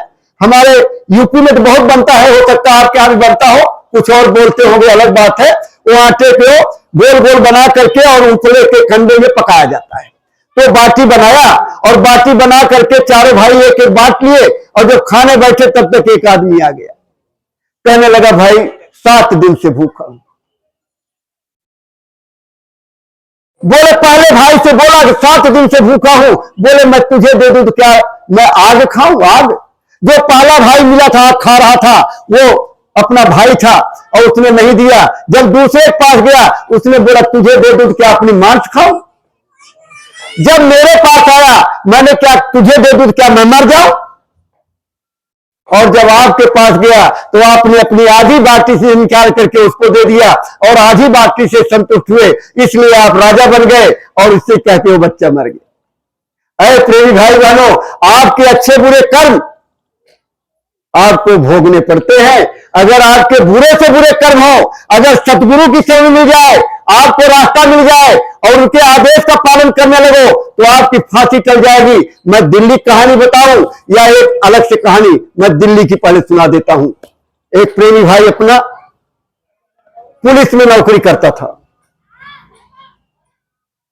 घर पे आया, हाथ में पुलिस वाला डंडा। घर में लड़ाई चल रही थी घराने में, चाचा ताऊओं में। उसने खींच के डंडा मार दिया, एक उसके ताऊ गिर गए, लोग उठा के अस्पताल ले गए।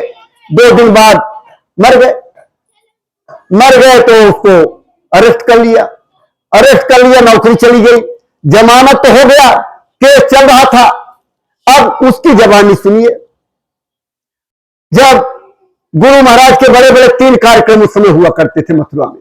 दादा गुरु का भंडारा इसी नवंबर दिसंबर के महीने में पड़ा करता है। महीना 10वीं सुदी अगहन का 10वीं का दादा गुरु का आने का और जाने का एक ही तारीख, एक ही समय 12 बज के कुछ मिनट पर रात को पैदा हुए थे और 12 बज के कुछ मिनट पर शरीर को छोड़े थे। वो मनाया जाता है। तो उस समय चोरी चमारी ज्यादा, आज भी होती है, ऐसा नहीं कि नहीं होती, लेकिन उस समय बहुत होता था, तो चौकीदारी करवाई जाती थी। तो हम लोग 2 बजे तक बैठते थे, बातें करते रहते थे, फिर 2 बजे शिफ्ट बदल करके दूसरों को लगा के तब सोने जाते थे। हमारे अध्यक्ष जी थे, हमारे दिल्ली प्रदेश के अध्यक्ष माननीय विजयपाल सिंह जी हैं। आजकल वो महाराज जी के साथ ही काफिला में चल रहे हैं। बात होने लगी तो उसने बताया कि कोई ऐसी माता या कोई ऐसा बाबा दिल्ली में नहीं बचा जिसके दरवाजे पे मैं नहीं गया, लेकिन कहीं से भी मुझे आश्वासन नहीं मिला। एक आदमी बोला कि मथुरा में बाबा जय गुरुदेव है, तुम उनके पास चले जाओ, उनसे दया भीख मांगो, जरूर दया मिलेगी। लेकिन 101 रुपया लेते हैं। हमारे कई भाई पुराने बैठे हैं, 1 रुपया भी दिए होंगे बाबा जी को, 2 रुपये भी दिए होंगे, 98 भी दिया होगा लोगों ने। उस समय भी मैंने देखा, मैं 74 का नामदानी हूं, 1974। मैं भी खूब शंकर जी को जल चढ़ाता था, रामचरित मानस पढ़ता था और बिना नहाए पानी नहीं पीता था। नहाए धोए का होता है जब मन की मैल न जाए। जब गुरु महाराज मिल गए तो उसका क्या फायदा। तो कहने लगा 101 रुपये लाऊं कहां से, घर में तो इतनी मुसीबत से खाना खिला रहे बच्चों को, किराया भाड़ा भी चाहिए। बोला कुछ इकट्ठा किया, इकट्ठा करके गए। गुरु महाराज बैगन के खेत में निराई चल रही थी, पूछा तो कहे बैगन के खेत में चले जाओ। तो गए, 11 रुपया बाबा जी के हाथ में दिया, बाबा जी उठा फेंक दिया। तो बोला जब फेंक दिया तो मैंने कहा 101 नहीं है इसलिए फेंक दिया। बोले सेवा करो सेवा, अब मरता क्या न करे। खुरपी उठाया, बैगन की निराई करने लगा। 10 मिनट के बाद गुरु महाराज ने उसको बुलाया, बोले इधर आओ बच्चा, हाँ बताओ क्या बात है। तो सारी व्यथा अपनी बताया। गुरु महाराज चुप हो गए। गुरु महाराज कोई सीरियस बात आती थी तो चुप हो जाया करते थे। जैसे एक बहन कैंसर हो गया, गरीबी थी ही, कैंसर में 10,000 रुपए, टेक्नोलॉजी वैसी नहीं थी, डॉक्टर ने 10,000 रुपए मांगा। गई गुरु महाराज पास, कहने लगी डॉक्टर ने कैंसर बताया है, अब कैंसर के 10,000 मांग रहे हैं, कहां से लाऊं मैं 10,000 रुपया। तो कहने लगे अमरूद ले लेना कच्चा, ये अमरूद भून के खा लेना। तो अमरूद भून के खा लिया और बाद में गई टेस्ट कराने, कैंसर फैंसर सब खत्म हो गया। ये तो देखो हाथ जोड़ता हूं, आप मत खाने लगना, ये तो गुरु महाराज ने कहा था। तो गुरु तो मिट्टी उठा के दे दे तो ये भी दवा बन जाती है। और गुरु महाराज मांगते कहते थे, अरे बच्चा आप आते हो और मैं कहता हूं जाओ दवाई ले लो, और तुम कहते मैंने बड़ी दवाई करी तो दया को काट दिया, तो कैसे काम होगा। तो दया को काटा मत करो, है? गुरु महाराज बराबर इस चीज को समझाते रहते थे कि दया को नहीं। तो सब सुन लिए, चुप हो गए। चुप हुए तो कब मारा, बोले 2 दिन बाद। फिर चुप हो गए, फिर बोले अच्छा जाओ। डॉक्टर कौलाकांत मिश्रा हमारे कोषाध्यक्ष आश्रम संस्था के, और दिल्ली प्रदेश के एक तरह से दिल्ली प्रदेश के मुखिया भी रहे। उन्होंने कैसे कैसे गुरु महाराज के संदेश को लोगों तक पहुंचाते थे। वो भी डॉक्टर पेशे थे, लेकिन पहले नौकरी करते थे। हफ्ते में 1 रुपए का पास मिलता था, बस का 1 रुपए का पास लेते थे। पूरे कॉलोनियों में जाते थे, घूम घूम करके गुरु महाराज के संदेश देते थे। एक दिन पता लगा गुरु महाराज आए हुए हैं किसी के घर पे। चले गए, शाम हो गई, दिसंबर का महीना, ठंडी कड़ाके की पड़ रही थी। दरवाजा खटखटाया, जिसके घर पे थे भल्ला भल्ला जी थे, वो अभी भी होंगे मुझे नहीं मालूम। भल्ला जी निकले। मिश्रा जी ने कहा गुरु महाराज के दर्शन करने के लिए आया हूं। कहने लगे गुरु महाराज आराम कर रहे हैं और सवेरे 6 बजे चले जाएंगे, सवेरे आना दर्शन कर लेना। दरवाजा बंद कर दिया। अब मिश्रा जी सोचने लगे ये पास रात के 12 बजे तक चलेगा, तब इतने बसें नहीं चला करती थी, नई नई कॉलोनियां बनी थी, कभी सवेरे शाम को बसें चलती थी। तो 1 रुपए के पास तो खत्म हो जाएगा, इतने सवेरे आ भी नहीं सकता दर्शन करने के लिए। और बैठ के रोने लगे कि मालिक आपके इतने नजदीक आके भी आपको दर्शन नहीं मिल रहा है, ठंड बड़ी जोर होगी।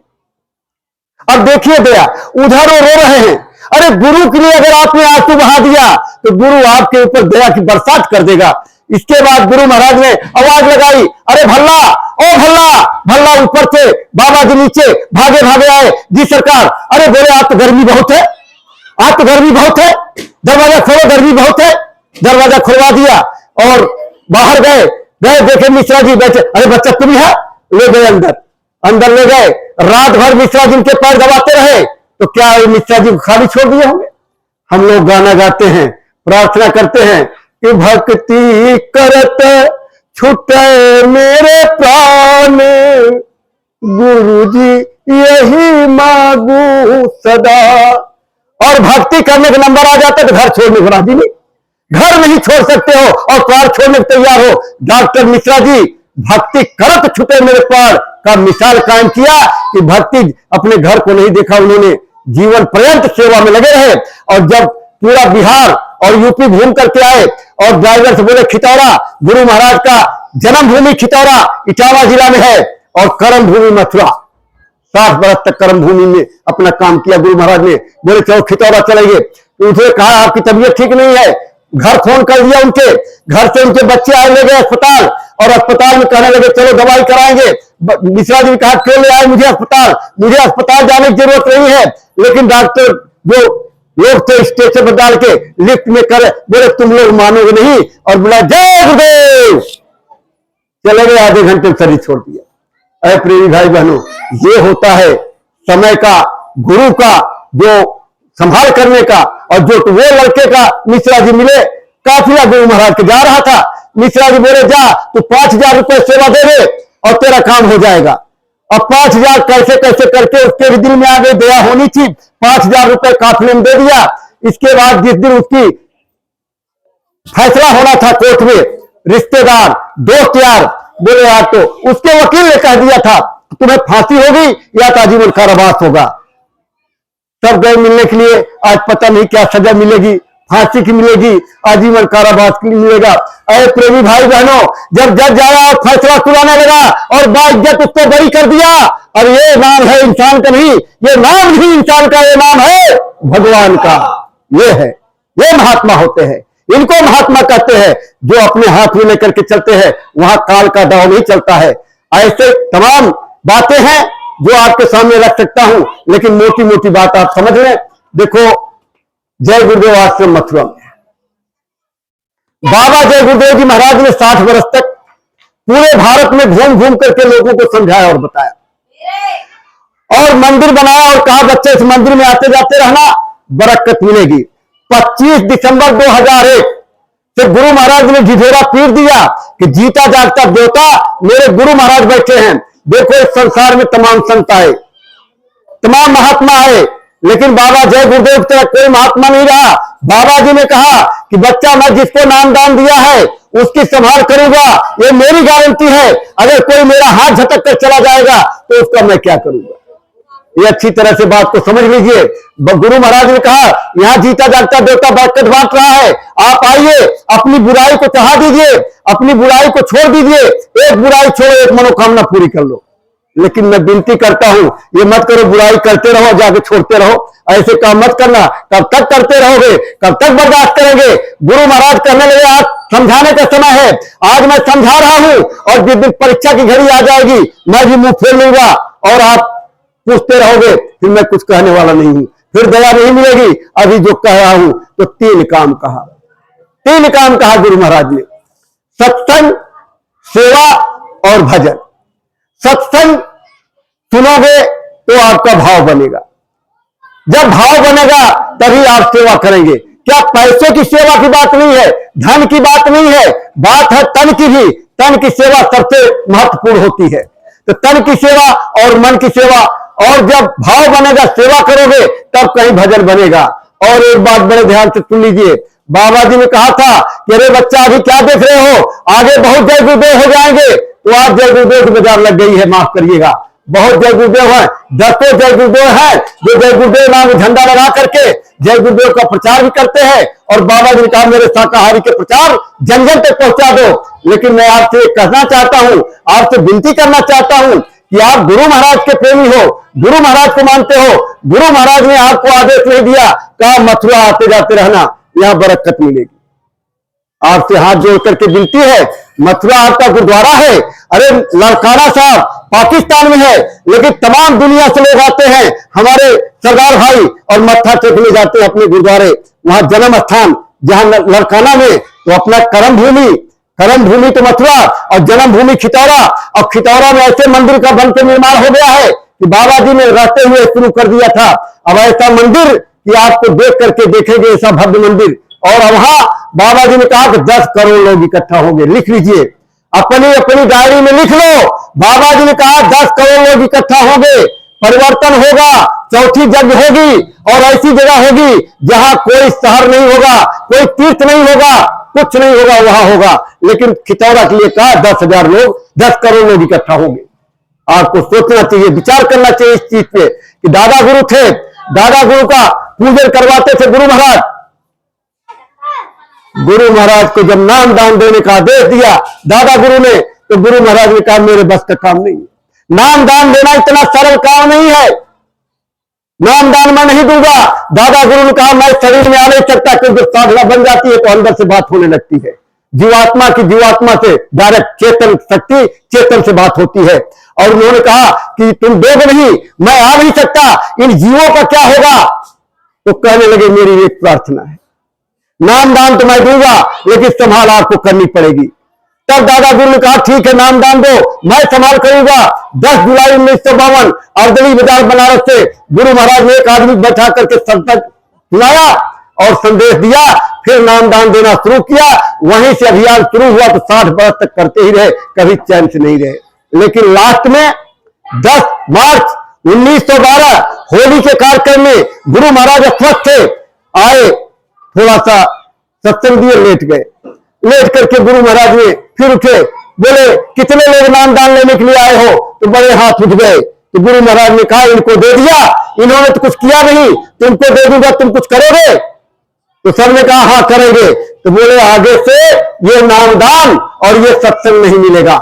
ये 10 मार्च 1912 वही अंतिम सत्संग गुरु महाराज का, ये नामदान ये सत्संग आगे नहीं मिलेगा, चलो चलते चलाते तुम्हें नामदान दे देता।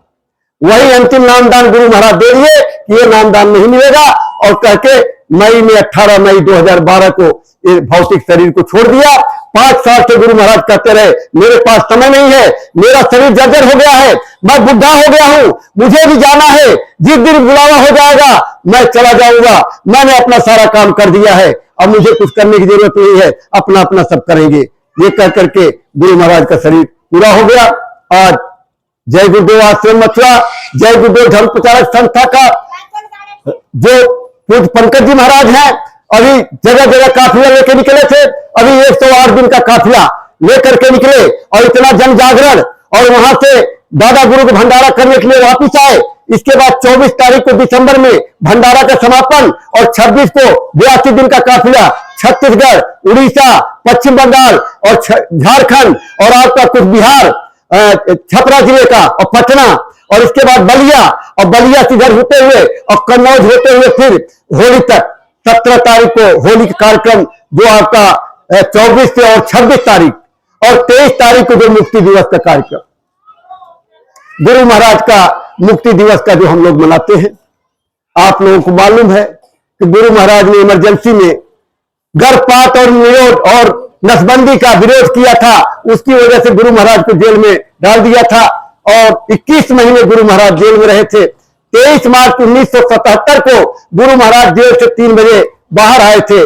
तभी से हम लोग 3 बजे तक व्रत रहते हैं और सत्संग और प्रचार प्रसार करने के बाद तब भोजन ग्रहण करते हैं।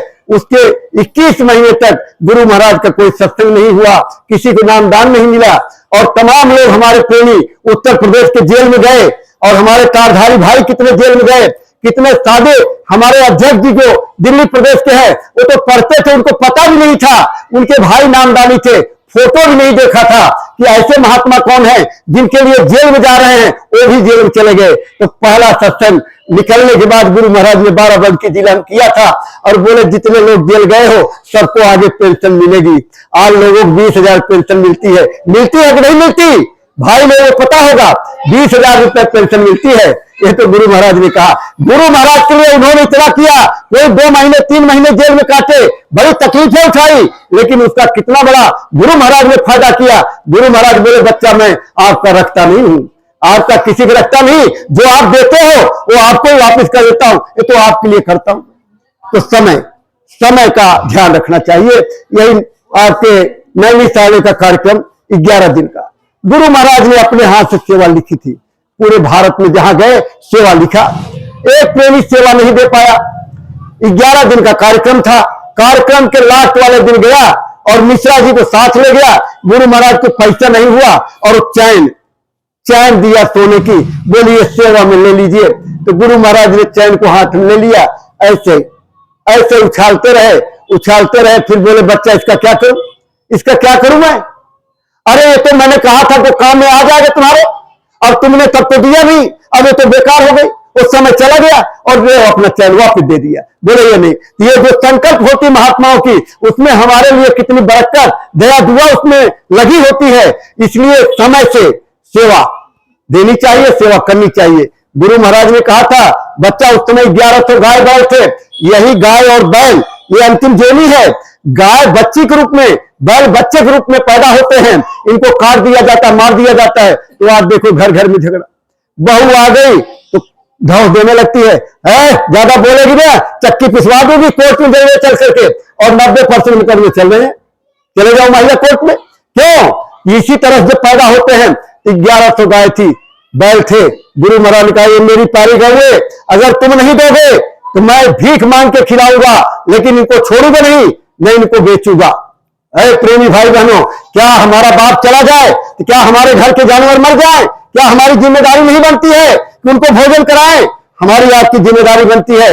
आज 5000 गौवंश हैं, नंदीशाला अलग, गौशाला अलग। आइए आप आश्रम को देखिए, कितना विकास और कितना बढ़िया। और जहां सत्संग मैदान पे पूरा घास लग गई और इतना छोटा पड़ गया है कि महाराज जी ने कहा ओ पीछे सत्संग मैदान की टंकी है, टंकी तक मैदान को बढ़ाएंगे, क्योंकि इतनी भीड़ इतना आ रही, कहां बैठेंगे? उनके लिए मैदान बढ़ाया जा रहा है।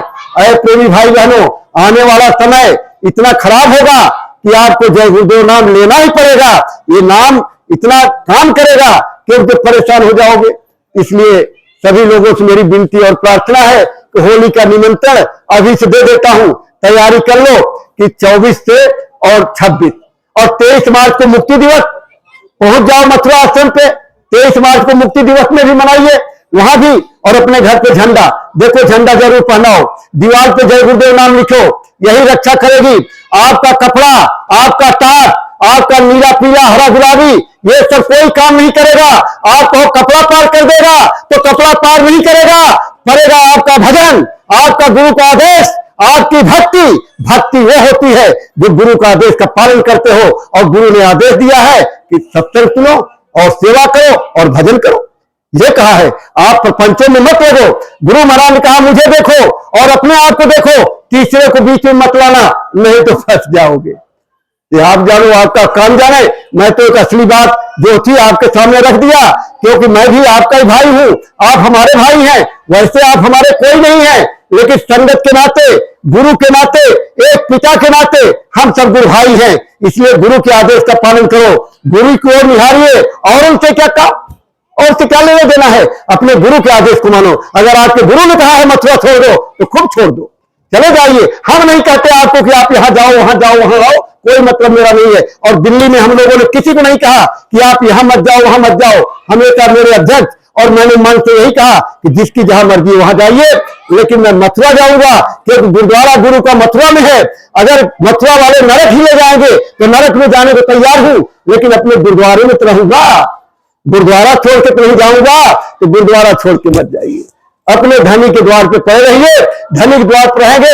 नाम दान गुरु महाराज दिए हैं तो गुरु महाराज ही संभाल करेंगे, और कोई माई का लाल आपको संभाल नहीं कर सकता है। ये नोट कर लीजिए। मुझे गोली मार दो, फांसी चढ़ा दो, लेकिन सच्ची बात कहने मुझे कोई शर्म नहीं आती है। ये सच्ची बात है कि जब नाम दान दिए हैं तो संभाल करेंगे, और कोई नहीं कर सकता संभाल। इसलिए मेरी प्रार्थना विनती है कि गुरु महाराज ने 2 चीज का परहेज बोला। एक तो शाकाहारी नहीं, किसी भी मांस का आहार मत करिए, और किसी भी शराब का नशे का सेवन मत करिए। देखो आप मंदिर बनाते हो, मंदिर का मतलब क्या है? मंदिर का मतलब मन के अंदर। आश्रम का मतलब होता आओ और श्रम करो। आश्रम सबका कुछ न कुछ मतलब होता, तो मंदिर का मतलब मन के अंदर। और मन के अंदर जब गुरु महाराज ने कहा राम को पाना है, कृष्ण को पाना है, देवी देवता को पाना है, तो आप इस मनुष्य रूपी मंदिर में, इस जिस्मानी मस्जिद के अंदर चलना पड़ेगा। इसी के अंदर आपको सब मिलेगा। और आप चले जाओ वैष्णो देवी, आप चले जाओ अयोध्या, आप चले जाओ काशी, आप चले जाओ इलाहाबाद, आप चले जाओ हरिद्वार, आप जिंदगी भर डुबकी लगाओ और कहते सारे तीर्थ बार बार गंगा सागर, क्या कहते हैं? गंगा सागर एक बार।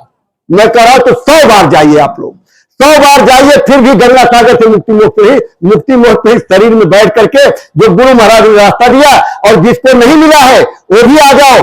आज सरल हो गया, बाबा जी ने कहा आगे चल करके नामदान सरल कर दिया जाएगा, तो आज सरल पूर्व पंकज जी महाराज बड़े सरल तरीके से दे रहे हैं। लेकिन पुराने भाई वही करेंगे जो गुरु महाराज ने दिया है। पुराने भाई सरल में मत जाना, नहीं फंस जाओगे। जो गुरु महाराज के नामदानी है वो गुरु महाराज का दिया हुआ करेंगे, और जो महाराज जी देंगे सरल वाला वो अपने सरल तरीके से करेंगे। और ये सब करिए 4 कार्यक्रम। होली गुरु महाराज का भंडारा होता है 17 मई से 21 मई। इसके बाद गुरु पूर्णिमा होता है लगभग जुलाई के महीने में, और अगहन में होता है दादा गुरु का भंडारा। 4 कार्यक्रम मथुरा में होते हैं। ऐसा भव्य मंदिर का निर्माण होगा, समय आने दीजिए। समय बलवान होता है, हर चीज के समय। गुरु महाराज ने कहा कृष्ण ने इंतजार किया, राम ने इंतजार किया, मैं भी इंतजार कर रहा हूं, आप भी इंतजार करिए। सद्युग तो आएगा ही, सद्युग आएगा। ये नहीं है कि सद्युग नहीं आएगा। संत वचन पलटे नहीं, पलट जाए ब्रह्मांड पलट जाएगा। लेकिन गुरु महाराज के एक एक वचन आप भूलिए, उनकी किताबों को पढ़िए, तब एक एक वचन हम तो भूल जाते हैं क्या गुरु महाराज ने बोला। अरे गुरु महाराज तो कभी मन से बोलते थे कृष्ण को राम को भेजा, कृष्ण को भेजा, इनको कबीर को भेजा, नानक को भेजा, गोस्वामी को भेजा, इनको भेजा, उनको भेजा, तुम नहीं समझे तो मैं खुद आया। उसी अनामी धाम के अनामी पुरुष यही मनुष्य शरीर में देवता बन के जब आते हैं सदगुरु, तब रास्ता और भेज देते हैं अपने जीव को अपने घर जाने के लिए। तो समझ जाते हैं तो पार हो जाते हैं। और तो ऐसा दिया, नहीं तो नानक जाए अनूठा बोरा, वो नरक में चलेगा अनूठा बोर दिए एक जीव के लिए, और तमाम जीव पार हो गए। ऐसे महात्माओं की दया कृपा हो जाती है। आप लगे रहिए, आदेश का पालन और सुमिरन ध्यान भजन, जिसको मिला है रास्ता नित्य नागा बिना किए सुबह शाम करना है। तो आप मंदिर बनाते हो, इतना बढ़िया मंदिर, मूर्ति लाते हो बढ़िया सजा करके, पंडित जी को बुलाते हो, पंडित जी मंत्र पढ़ते हैं, प्राण प्रतिष्ठा करते हैं। प्राण प्रतिष्ठा करने के बाद तब आप पूजा रोज करते हो। अब एक बात आप सब बोलिएगा, क्या अगर मंदिर में मांस का टुकड़ा गिर जाए आप पूजा करेंगे? अरे बोलो जोर से, करोगे? क्यों नहीं करोगे भाई? अशुद्ध हो गया, गंदा हो गया, आप उसको हटवाओगे, उसको दूध से जल से उसको साफ कराओगे, फिर पंडित जी को बुलाओगे, और पंडित जी लोटा में पानी और 2 बूंद गंगा जल, जैसे कबीर साहब से हमारे पंडित जी ने कहा, अरे कबीर तू गंगा जल ला के मुझे पिला दे, मेरी मुक्ति हो जाएगी। अरे प्रेमी भाई बहनों, इससे गंगा जल पीने से मुक्ति होगी। कबीर साहब गए, अपनी लोटिया में पानी ले आए। वो पंडित जी पूछे, अरे लोटिया किसकी है? बोले मेरी है। अरे बोले फेंक फेंक फेंक, तू जुलाहा है, तेरी लोटिया पानी पीऊंगा मैं अपवित्र हो जाऊंगा। तो कबीर साहब बोले, अरे पंडित जी अगर गंगा जल लोटिया नहीं पवित्र कर सकता तो आपका कहां से पवित्र कर देगा, मुक्ति मोक्ष देगा? तो पंडित जी 2 बूंद पानी गंगा जल का, अरे मंगलम भगवान विष्णु मंगलम बोले गया, मंगलम पुण्य कहा, चम मंगलाए तेरे स्वयं मंगले मंगले सबसे। और आप हाथ जोड़ करके ध्यान पूर्वक कि पंडित जी मंत्र पढ़ रहे हैं और शुद्ध कर रहे हैं। आपने मान लिया शुद्ध हो गया, फिर जो है करने लगे। मैं आपसे पूछना चाहता हूं, मैं इस गांव वासियों से पूछना चाहता हूं कि आपने इस भगवान के बनाए मंदिर को, अपने मंदिर को गंदा हुआ तो पंडित जी ने मंत्र कर दिया, लेकिन भगवान का बनाया मंदिर आपने गंदा, मरे मरे गधे घोड़े भैंसा भैंस मुर्गी मुर्गा अंडा कब्रिस्तान बना दिया अपने पेट को, इसको कैसे शुद्ध करोगे? इसलिए हाथ जोड़ने आए, इसलिए आपसे विनती करने आए, बाबा जी का संदेश लेकर के आए कि शाकाहारी हो जाइए, इस मनुष्य शरीर को कब्रिस्तान मत बनाइए और मथुरा आश्रम आइए वहां रास्ता ले लीजिए, सुबह शाम निकाल करके उस मालिक का भजन अपनी जीवात्मा के लिए कर लीजिए। नहीं तो कितने धनवान हो धन यही पड़ा रह जाएगा, कितना मकान हो सब यही पड़ा रह जाएगा, कुछ आपके साथ नहीं रहेगा। शराब मत पीजिए, नशा मत कीजिए। शराबी की एक कहानी सुना के मैं खत्म करूं। एक भाई हमारे शराब पी लिए। अब शराब पीने के बाद हो सकता है हमारे भाइयों पहले पीते रहे हो। अब गुरु महाराज ने तो 20 करोड़ को बदल दिया, तो गुरु महाराज तो कहते थे मुझे अच्छे लोग नहीं चाहिए, मुझे तो बुरे लोग चाहिए। अरे अच्छे तो अच्छे ही हैं, वो अच्छे हो जाएंगे, बुरे को बदल दिया। बड़े बड़े डाकू, बड़े बड़े बदमाश, बड़े बड़े चोर, बड़े बड़े शराबी, बड़े बड़े कबाबी, बाबा जी ने सत्संग सुना सुना करके उनका सब छोड़ा, सब सुधर गए, भक्त बन गए, बाबा जी चेले बन गए।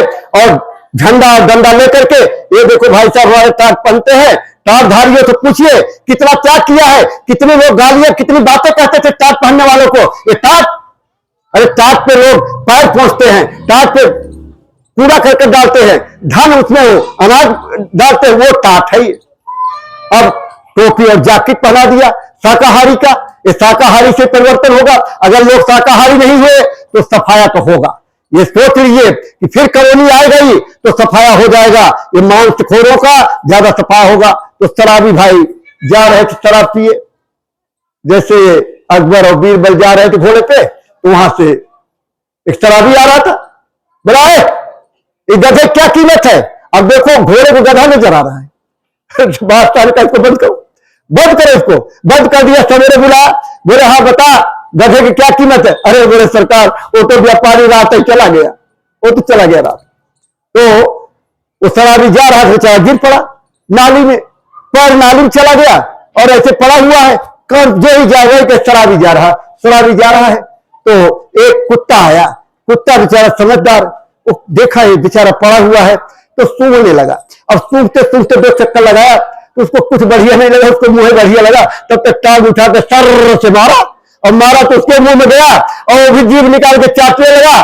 सोचा जो है अमृत बरस रहा है, तो होश आ गई।